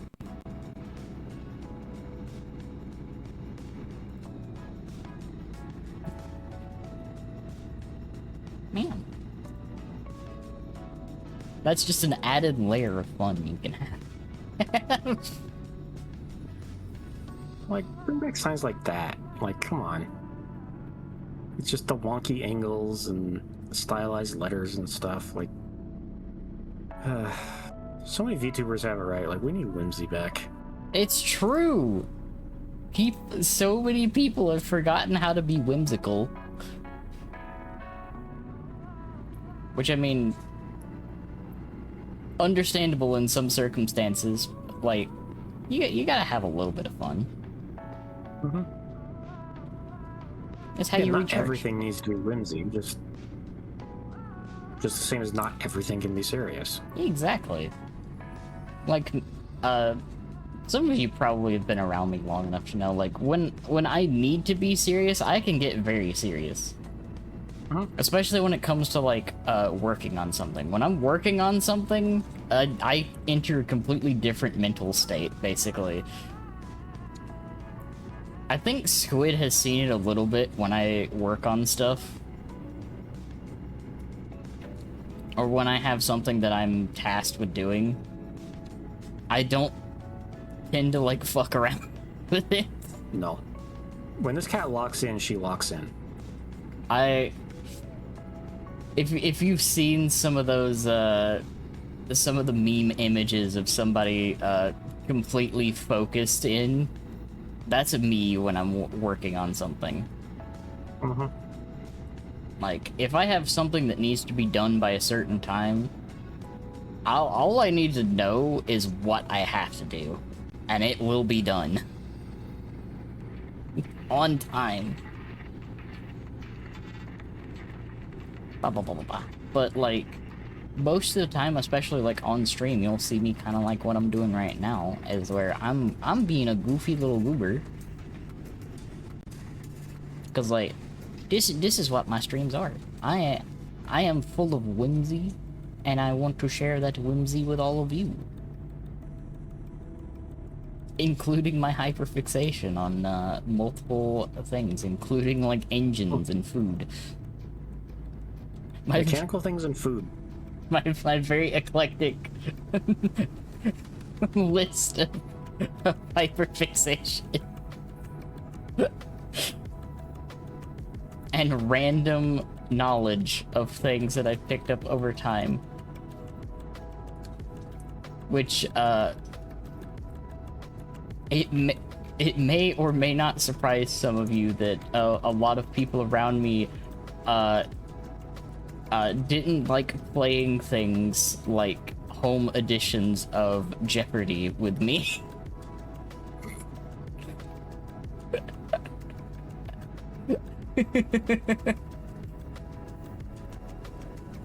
Because you know, some of those home editions of game shows would have some of the most like random questions about stuff, and for some reason or another I would just so to know the answer off the top of my head. Does it? Speaking of those game shows, Yeah. sorry, like not to cut you off. If you No, want you're to good. finish what you were saying.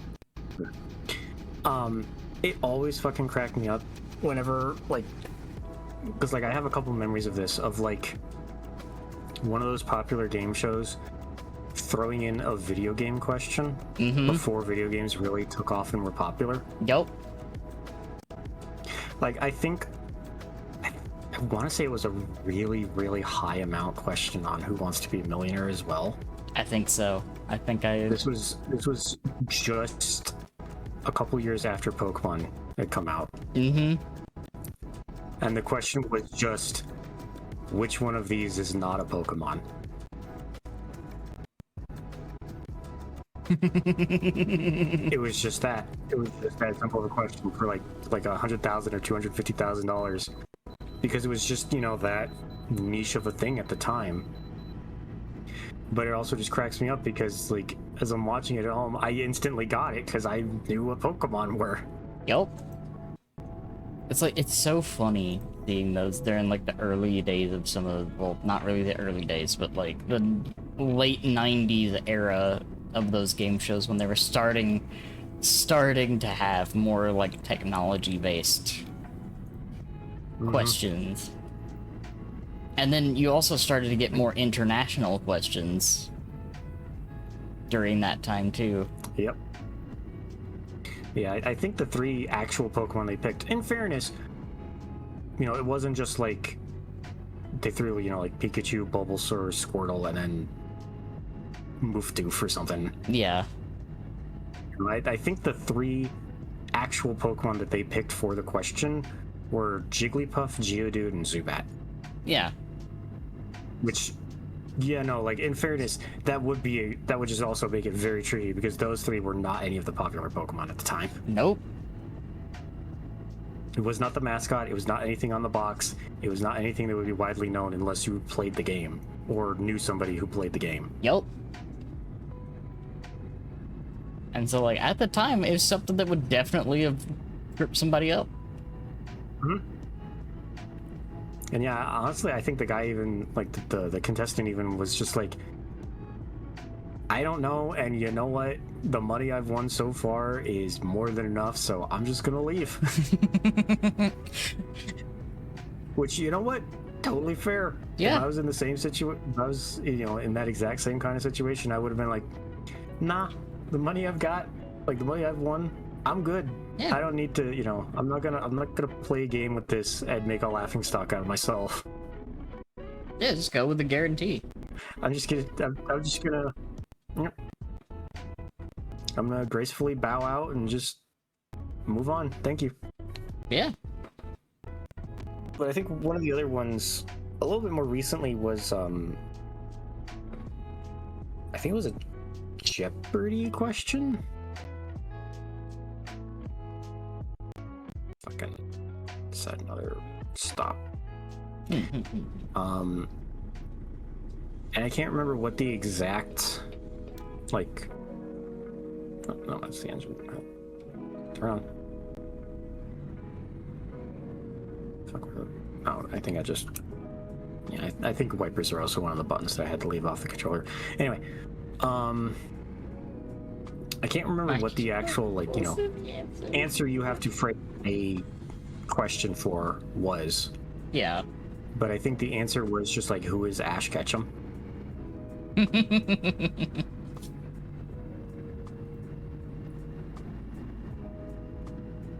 And unsurprisingly, that was one of the questions where like it timed out because nobody knew, and nobody wanted to take a guess because it was like one of the high value ones too.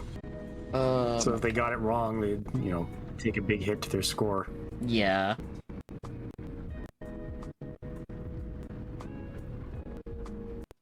It's so funny to see those. Yep. I hear the game trying to let you know. Mm-hmm. It's so funny because I've picked up on it that it makes you yawn. Yeah. It's just so funny. It's a very fun little quality, yeah. I love that. It's really funny.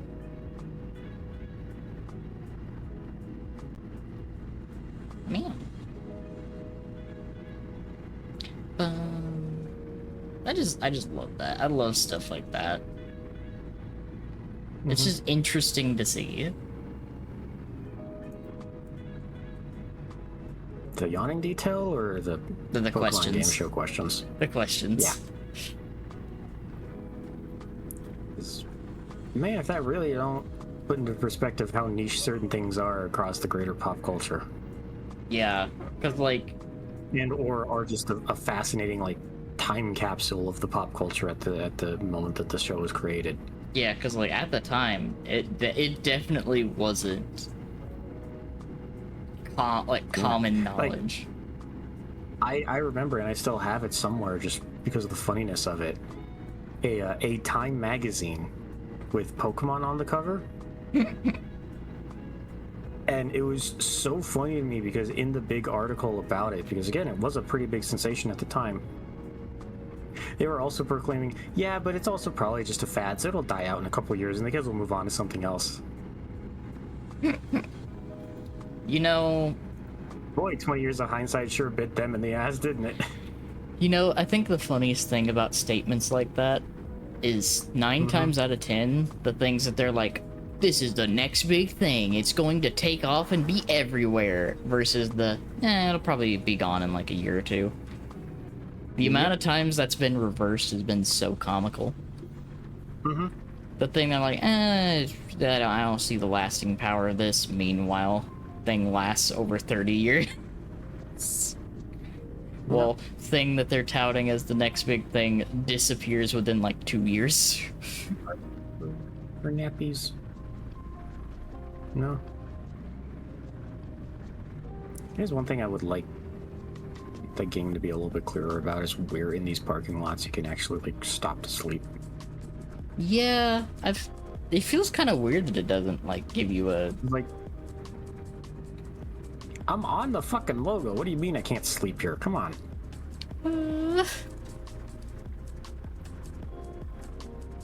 But yeah, just to circle back to your point, Danny. Honestly, I think a part of it is that. There we go. Don't mind me just taking up all this space. It's fine. I'm just gonna, sleep for 10 hours. Nobody will need those parking spots at the time. It's a load of dynamite. They'll understand. Yep. But no, I think in response to what you were saying about, like, whenever it's like, oh, this is going to be the next big thing, and then it fizzles out and so on. Half the time when it's the next big thing, it's, or not even half the time, just most of the time when it's the next big thing is, being said about it, it always is so obviously just marketing trying to make hype artificially. Mm-hmm. Green icon. No, you read it. Oh, I gotta drive. Just like there's Refuel, I would have thought there'd be this too, considering they're the same devs, same game engine.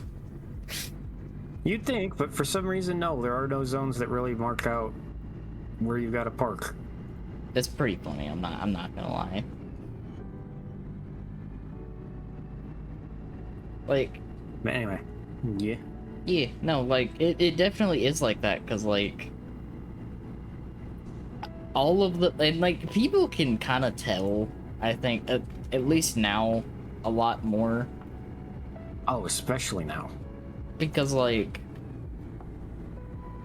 so many of the things that it's so obvious that it's just advertising.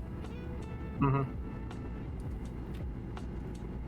And I'm just like, Well, and like it's also that thing too, right? Of like, if something is going to be big, it doesn't need to say it's going to be something big.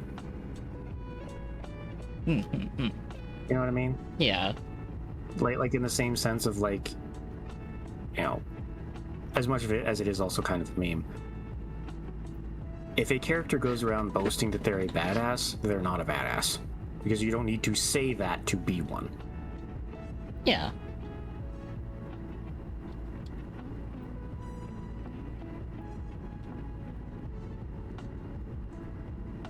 It's just like, But yeah, no, just go on. yeah, some of the things that take off the most are the things that don't need advertising.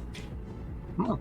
Like, it's something that's been a constant for the longest time. Like, advertising helps a lot of things, obviously, but Oh, absolutely. when And advertising is useful to get that starting push of something that could be something big. Yeah. Hey, Foamy. Hi, Foamy. Hello. Hope you're doing good.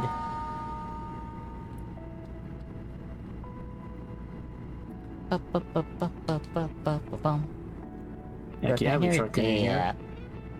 I'm hauling 3 trailers at once. They're loaded to the brim with dynamite. Let's go. It is a lot of dynamite. I'm a dynamite land train. Look at this thing.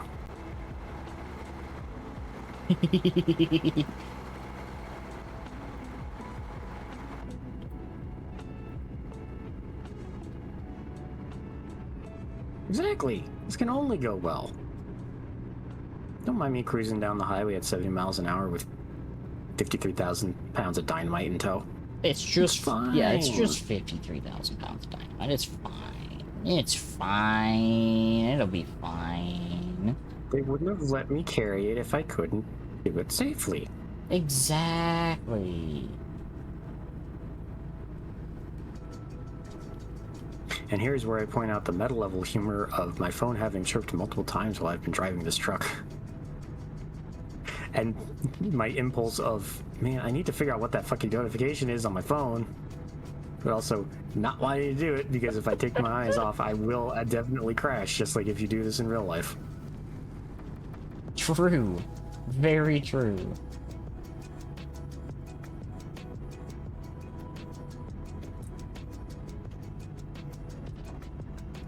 So funny.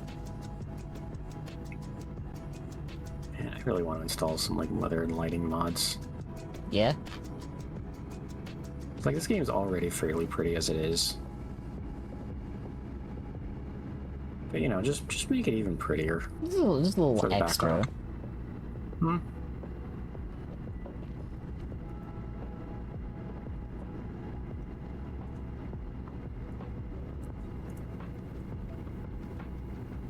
Sorry, just as well, if the talk of like, you know, how artificial and fake marketing terms like it's gonna be the next big thing is, I will never ever forget Disney getting clowned on with the Mufasa movie. Oh god, that's still so funny. Them fucking releasing the trailer saying it's the number one movie in America, and everyone pointing out Sonic 3 is beating you. It will. And the hilarity as well that it probably might have competed much better globally if they actually did a global release like Disney did instead of a staggered release. Yeah. It got, just the the pointing and laughing got so great that Disney took that trailer down and replaced it with like critics are raving sort of nonsense God. or whatever it was. But Movie advertising. Movie advertising and like back when they used to do it, album advertising. oh god, albums. Some of the most like obnoxious advertising. I don't even want to speak the devil's name. Mm-hmm. I do not want to speak the devil's name because, good gosh, some of those commercials are just fucking horrendous. Yep, you knew exactly which ones I was referring to. I mean, here's the thing. I don't know if we're thinking of the same thing. Is it the very particular albums that were mainly advertised at a particular time of year? I have no idea what you're talking about, so probably not. Usually came on at like ungodly hours of the night. No. Okay. We're very much not talking about the same thing. Okay. And do you want me to speak the demon's name? Because I could speak the demon's name. Is it, I think you had that. Now that's what I call. Those were bad. I did not like those, but no, these were worse. Oh, are you talking about the, family-oriented ones? Kids Bop? Yes. Mm-hmm. Hated those things. Even as a kid, I hated those things. I'm like, this is so stupid. Oh... Yeah. When a kid can tell that they're being marketed to, you're doing something wrong, but they kept making the damn things. Like, the thing is, like, I think the first maybe one or two they actually tried a little bit with them, and then after that, you could tell there was, like, the bare minimum effort put in. Mm-hmm. Because, like, at least the first, like, album or two of that they made was, like, they intentionally, like, tried to actually alter the songs a little bit. But then, like, the further in they go, the more it's just like, okay, we're just shoveling this shit out now. Mm-hmm. We're just doing these. That's what it was. It was musical shovelware. Yeah, because like the first ones, they actually tried to change the lyrics a little bit, so like there's a little effort into it. But then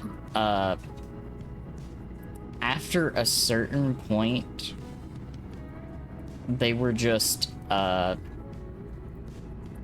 fucking literally just shoveling garbage out. They were just doing the bare minimum, grabbing whatever covers. license they could find. Yeah. No. Which, like, I can understand putting a little bit of effort into it and stuff like that. Like, that's fine. You know, tweak it a little bit. It's more than just a full-on cover, but after a bit, it literally was just them making half-ass covers. Now, in fairness, now that's what I call music. Also fucking bothered the shit out of me as a kid. Mm-hmm. Because I didn't like any of the music that they picked. And so my brain was like, no, that's what you call music. Stop saying this is the only good music, because this clearly is not, because I don't like it. I think the funniest one, Like, though, and that's is... that weird, like, kid logic way of understanding the world. Yeah. like one or two Mhm. tracks, and the rest, yeah. It's like those collection albums that are advertised like the now that's what I call punk, for instance. Not a single thing on punk. Mhm. It's still really fucking funny to me. That one's probably the funniest one to me.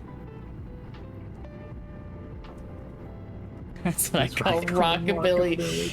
Oh god, that one. Wait, that was a real one? I thought someone was Yes. making a laugh. No, there is one. 'Cause rockabilly is in fact a genre. Sounds like a fire album. I'm trying to remember the band. There's one band that like completely embodies Hey, that. Hi, Lade. Hope you're doing good. Can this fucking Jeep in front of me pick a goddamn line? What is that? What is that band that I'm thinking of?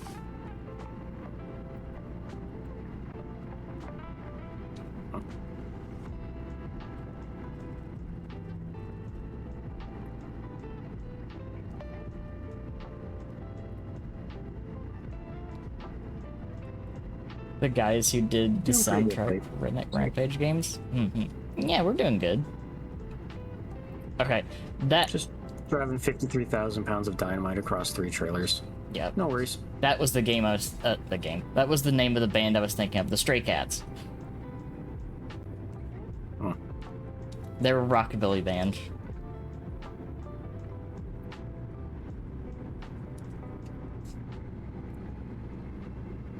I just gotta laugh whenever, like, you know, real life music comes up because I am so completely out of touch with it because all I listen to are game soundtracks. I mean, honestly, like Game soundtracks and, like, hyper indie stuff like, you know, Vocaloid songs and stuff like that. Hi, Dingerus. Welcome in. I do good. You know, you could tell me that there's a band out there called, like, fucking, I don't know, like, Panzer Raccoon, and they make some amazing metal songs, and I would just believe you because I wouldn't know any better. I'm going to tell you right now, Yeah? that's probably pretty close to a German band. I'm gonna lie to I'm you. almost certain it is, but that's the point, is I don't know. But I don't know, and I'm so uneducated in real life music that I don't even know. I am a pretty well versed cat when it comes to music. I have delved into so many different genres just out of curiosity, Hey, Tinkers. which is why I discover a lot of very interesting things. Like Mm-hmm. a while back, one of the songs that I found and goes really fucking hard was a throat Yeah. singing cover of Linkin Park's Numb. Which is rad as fuck, by the way. Well, I'm sure it is. And not what you would expect. I'm just chuckling, and I'm just, you know, happily over here in my weird little niche off of a niche. Just not knowing any better. Game soundtracks and funk, really now? Yep. Package coming, tons of magnets for Amaze. Nice! Got an ad for yeah. that? Amazing. Reminds me of the person who remixed of Hybrid Theory using Gangnam Style. Oh, okay. So that reminds me, the Who were amazing last weekend. That's awesome, Aiko. That's a rad band, by the way. Who? From Mongolia. They are rad as fuck. I think technically they're listed as folk rock. They are fucking rad. Again, you could tell me anything and I would believe you because I don't know. And I'm also laughing that of all the words my brain decided to pull out, was one of them was Panzer. And I'm absolutely blaming the fact that I'm hanging out with you right now, you little tank-loving goober. yes, he pulled out the tank of all words.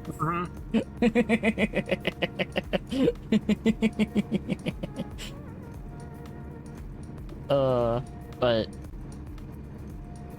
yeah, I've dug into a lot of things, including uh,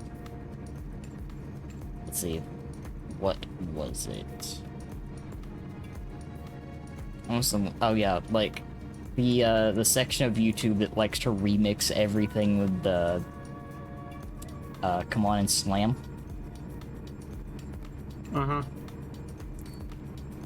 Because there is an alarming number of songs that just have the correct BPM to work with that.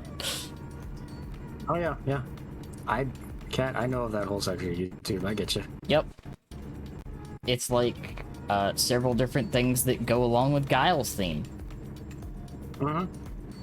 Like, certain songs are just the correct cadence to work in multiple situations. One of my favorites.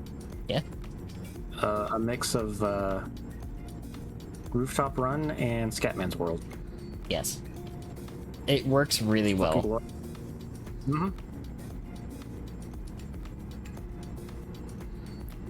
Like, sometimes songs just fucking mesh perfectly like that. Actually, one of my other favorite ones, which unfortunately, like, one of the originals I think got lost because of fucking copyright, understandably. Yeah. Live and Learn with the second Kill la Kill opening. Yeah. Yeah. And it was great because one of them made, I think it was they put the Kill la Kill lyrics over the Live and Learn instrumental, and then someone did the opposite version. Amazing. And they both work. They both work incredibly well. I was almost about to say, that sounds like something that a very particular remixer would do. Triple Q. Yeah, it sounds like Yep. Triple Q. Yeah, Triple Q did one of those too. I can't remember which one. You can tell what area of YouTube I spent a lot of time in. They make good music. I don't care. It's true. Remix I heard recently. That's- An opera track mixed with Fifth Element opera song. That's wild. That's a pull. That's a wild pull of a mix. I love when they're especially just weird like that. Just two things you would never expect to mix.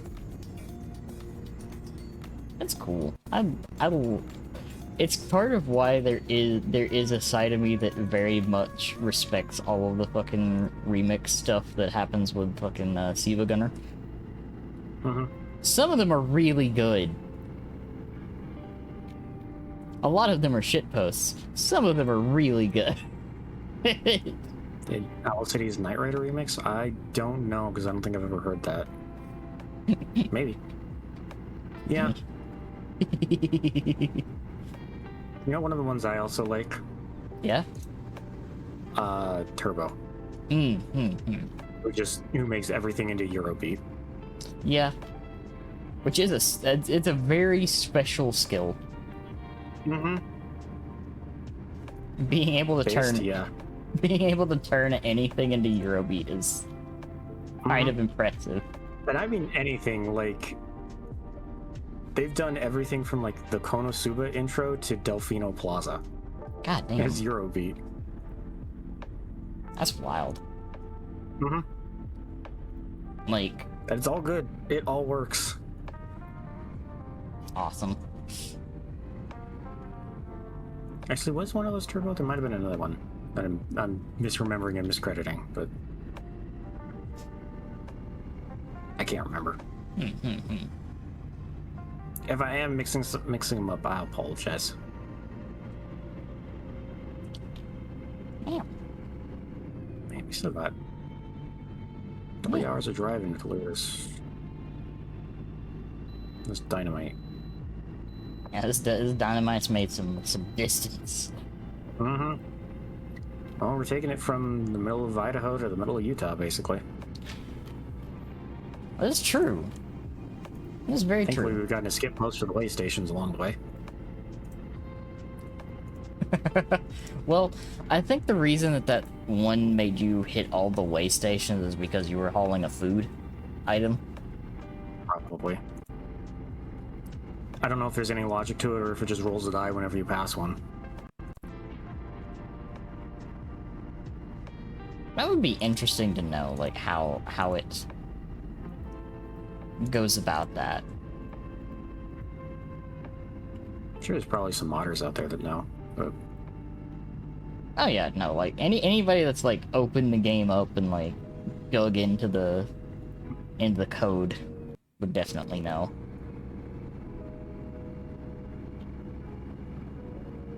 Man.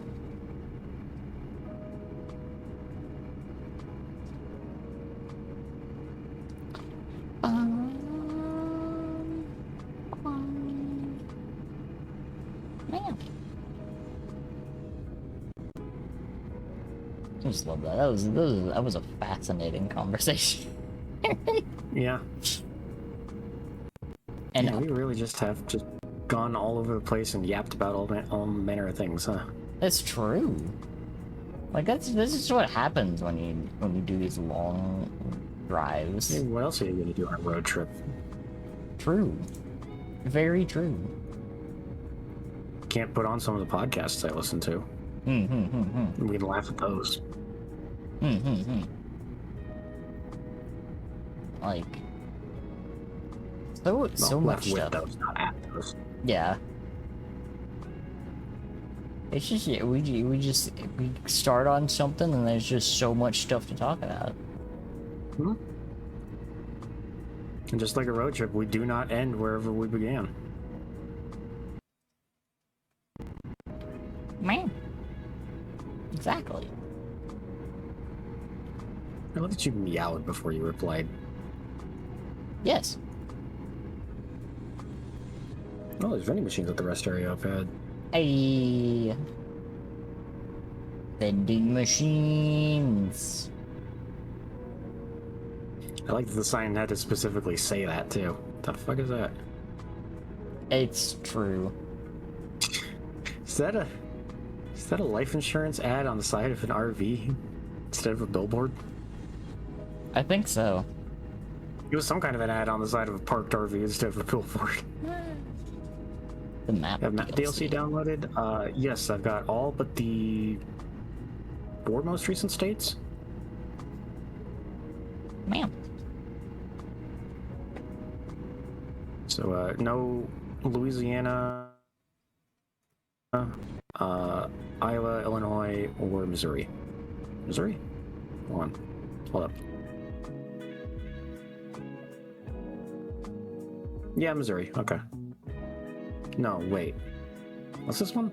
That's Missouri. Is that Missouri? That's What's this Missouri. one?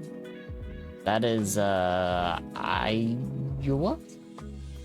No, Iowa's this one. Is it? What's the state? I thought this that's state was Missouri. no, that's not Missouri. That's fucking Jesus Christ. My geography brain is yelling at me right now. It's like, this is Is that Michigan, Illinois? this is... These are Dakotas. Yeah, those are the Dakotas. If I go quick job, will it... And I was about to say Okay, yeah, that is Missouri. Minnesota. That's Minnesota. I wanted to say that, but I was like, yeah, no, my brain needed to yell at me more. it. My brain could only remember 2 of the 3 MI states. Cause like, I know the states. Uh-huh. I know their locations. It's just on the spot. Yeah. If you give me like a list of like 50 word, like a 100 word list where all 50 states are hidden in there, I can find them all. Yeah. It's just sometimes it's that process of like recognition that's... Was that this state or was that this state? Yeah, that's what I do like a lot. The ones that really trip me up though are all the ones that are like jumbled together in the Oh, like the... in New England. Yeah, New England. Yeah. Because, like, you've got a lot of the small ones. Mhm. I know Rhode Island. I know Vermont. I know And then Connecticut's Massachusetts. over there. Yeah. I think I remember New Hampshire is the neighbor to Vermont. Mm-hmm. I think.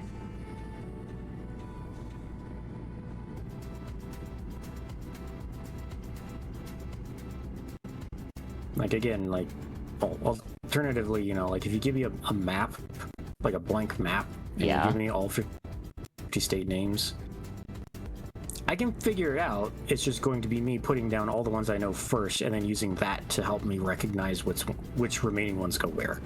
Yeah, exactly.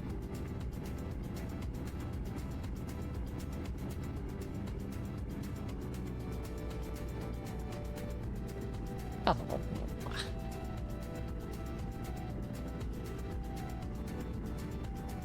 That's just basically what it comes down to. Mm-hmm. So, like, one of the things I was actually pretty good at was geometry. I knew them quite a bit. You mean geography? Look, You said geometry. geography. I can't speak sometimes. Thank you. Eh.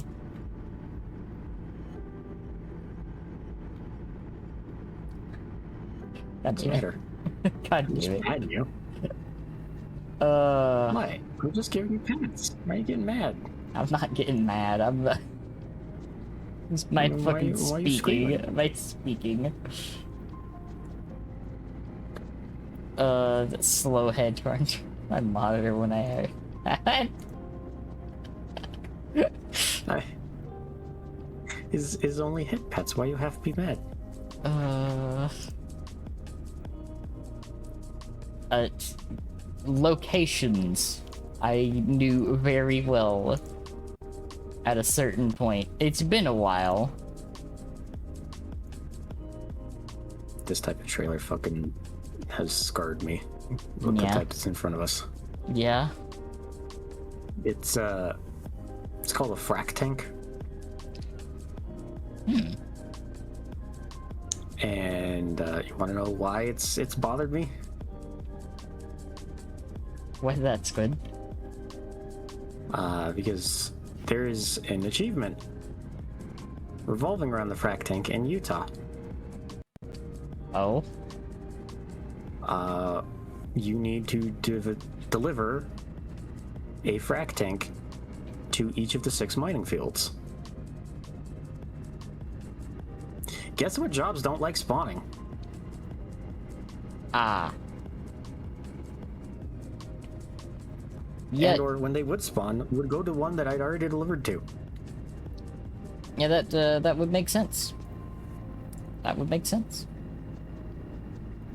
Yeah, very, very annoying fucking achievement to unlock. 6? No. 3. Sorry, 3 mining fields. That's still really fucking annoying.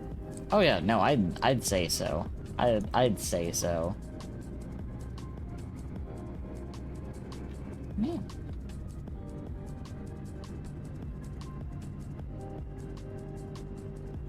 Bum, bum.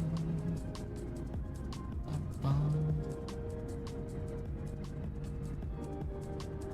Come on, Jeep. I need you to move. Thank you. I've gone 2 streams of this so far without smashing a car off the road. Please get out of my way so I don't have to do it to you. It's virtual. I don't care. I will do it if you're in the way.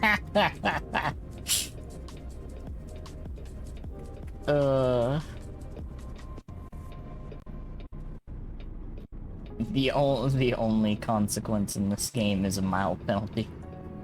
Actually, yes.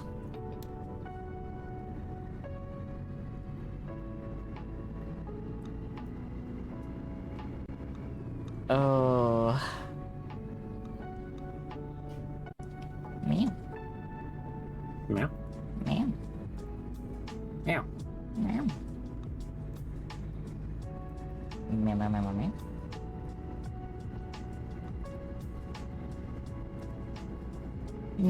Meow meow meow meow. Meow meow. Meow meow meow meow. Okay, well, I think this is going to be the last delivery because I don't know where I can go in 10 minutes time. Yeah, we're gonna reach our delivery point and then vibe for a little. Ah! Yeah. Then we will vibe for a little bit. All right.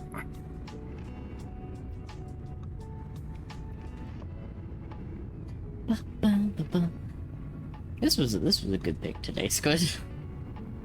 I needed this. Thank you, Danny. Yeah, of course. Like I said, I'm always happy. And we'll have some more fun stuff to work on. Figure a couple things out for our next big project. Food up each. It's for real. Do it, Aiko. If it's been a while, there's probably been some quality of life updates. Yeah, that's probably true. They've added quite a few to this.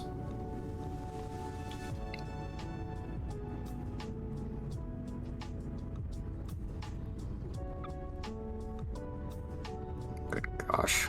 This is a nightmare. You guys gotta be fucking stupid and build the entrance to your mine at this weird fucking like 180 hairpin bullshit. Also, not having a place where this was like a lot easier to maneuver in.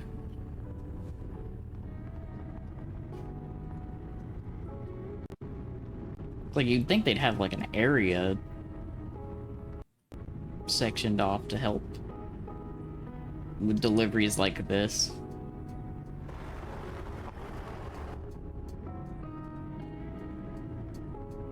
And or get them in multiple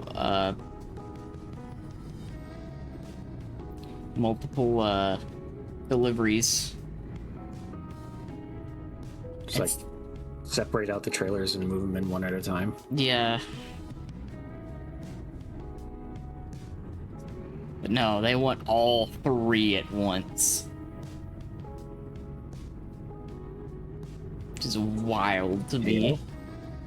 Yeah? All three at once? Hey, Yeah, all three at once.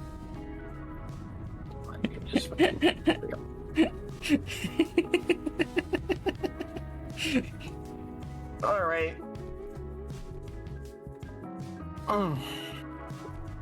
Heck yeah. 92.3 thousand for hauling 3 trailers worth of dynamite. Yeah. Just out of curiosity, what's here? Big tires or 2 generators? That's really silly. I mean, Hi, DJ. that's 81,000. Hey, DJ. Hell yeah. Tell me a little bit. Man. What a wild Oh, hey, hang on, Aiko. picked. Because there's that big tire, but then there's also huge tires. Giant tire. Well, they're part of a set. Because there's the huge tires, and then there's the Bigger tire. there's the haul truck chassis and the haul truck hull. So you're literally delivering the parts for one of them giant dumpsters or dump trucks. Amazing.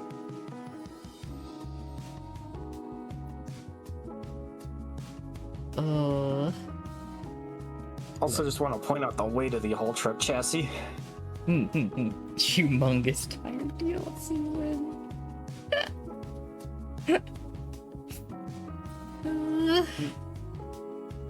Incredible. Oh.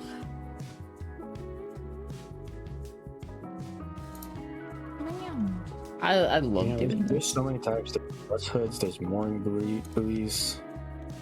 Living containers. Like there's a lot because I have a lot of fucking cities unlocked. Yeah. Scaffolding. You know,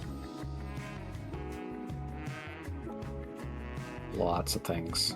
One of them was spelled UK English and the other spelled US English. Amazing. Yeah, I noticed that. Love that. Love that so much. Right, there's these transformers.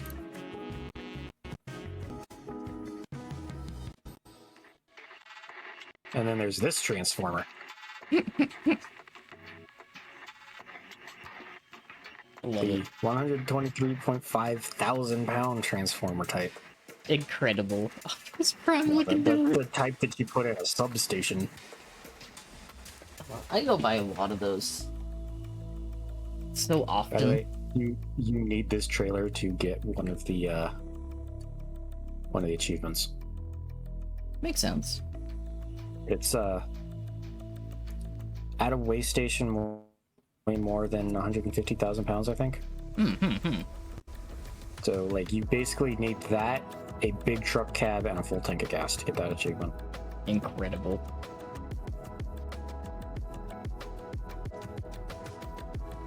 Oh. Because hilariously, yes, actually, the fuel level of your truck affects the weight of the truck. Yep. It is true. Guess how I found out?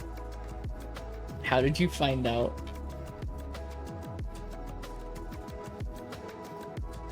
I hit a weight station to try and get that achievement. Well, no, what was it? Hold on.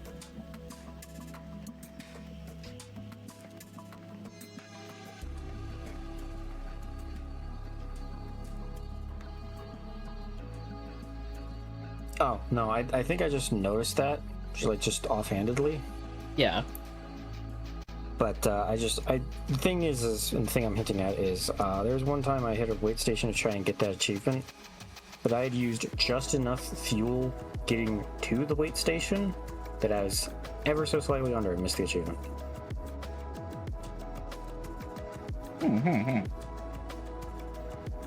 So, hilariously, what I did was I followed some advice I found from other players, which was take the transformer, pull it to the way station, take a transformer that's near a gas station with a weighing spot,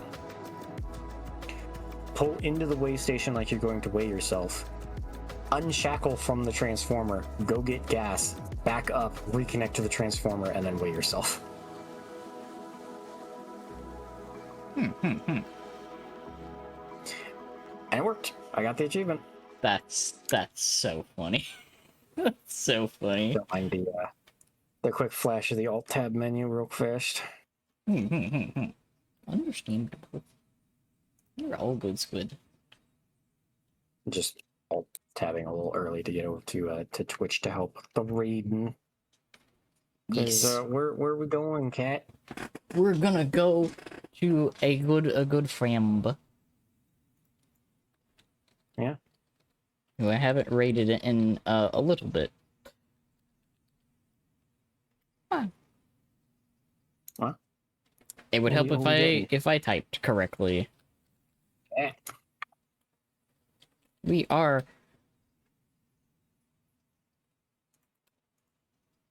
gonna go. Can I fucking type correctly, please? I have the raid command loaded, Cat. There we go. We're There going we raid go. Dooney. I'm gonna send you all over to For Dooney. fuck's sake, Twitch, come on. Meh. Once again, forgetting to bring you in. No, it loads the fucking little bubble thing at the top of the chat where the raid information is. It's just always blank, which means I'm not actually fucking part of the raid. Like, it recognizes that a raid is going, but it doesn't properly connect me into the raid to go along with it. Just Twitch And it things. happens every damn time, and I'm so tired of it. Just Twitch things. Meh. Oh, and Fugi timed out. Well, I can't put my controller down. It's okay. It's okay. Thank you all so much for hanging out with us today. I really appreciate it.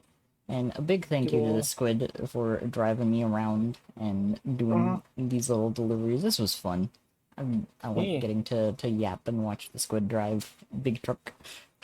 No, in fairness, I would have had a much easier time getting that achievement if Cat's fat ass was in the truck at the time. It's true. Very true. But yeah, thank you all so very much. I will see you all again tomorrow for more of my hyperfixating. And yeah. Let's Thank go y'all give for being Dooney. here. Yeah. Bye, buddy. Go give Dooney love, and I'll see y'all tomorrow.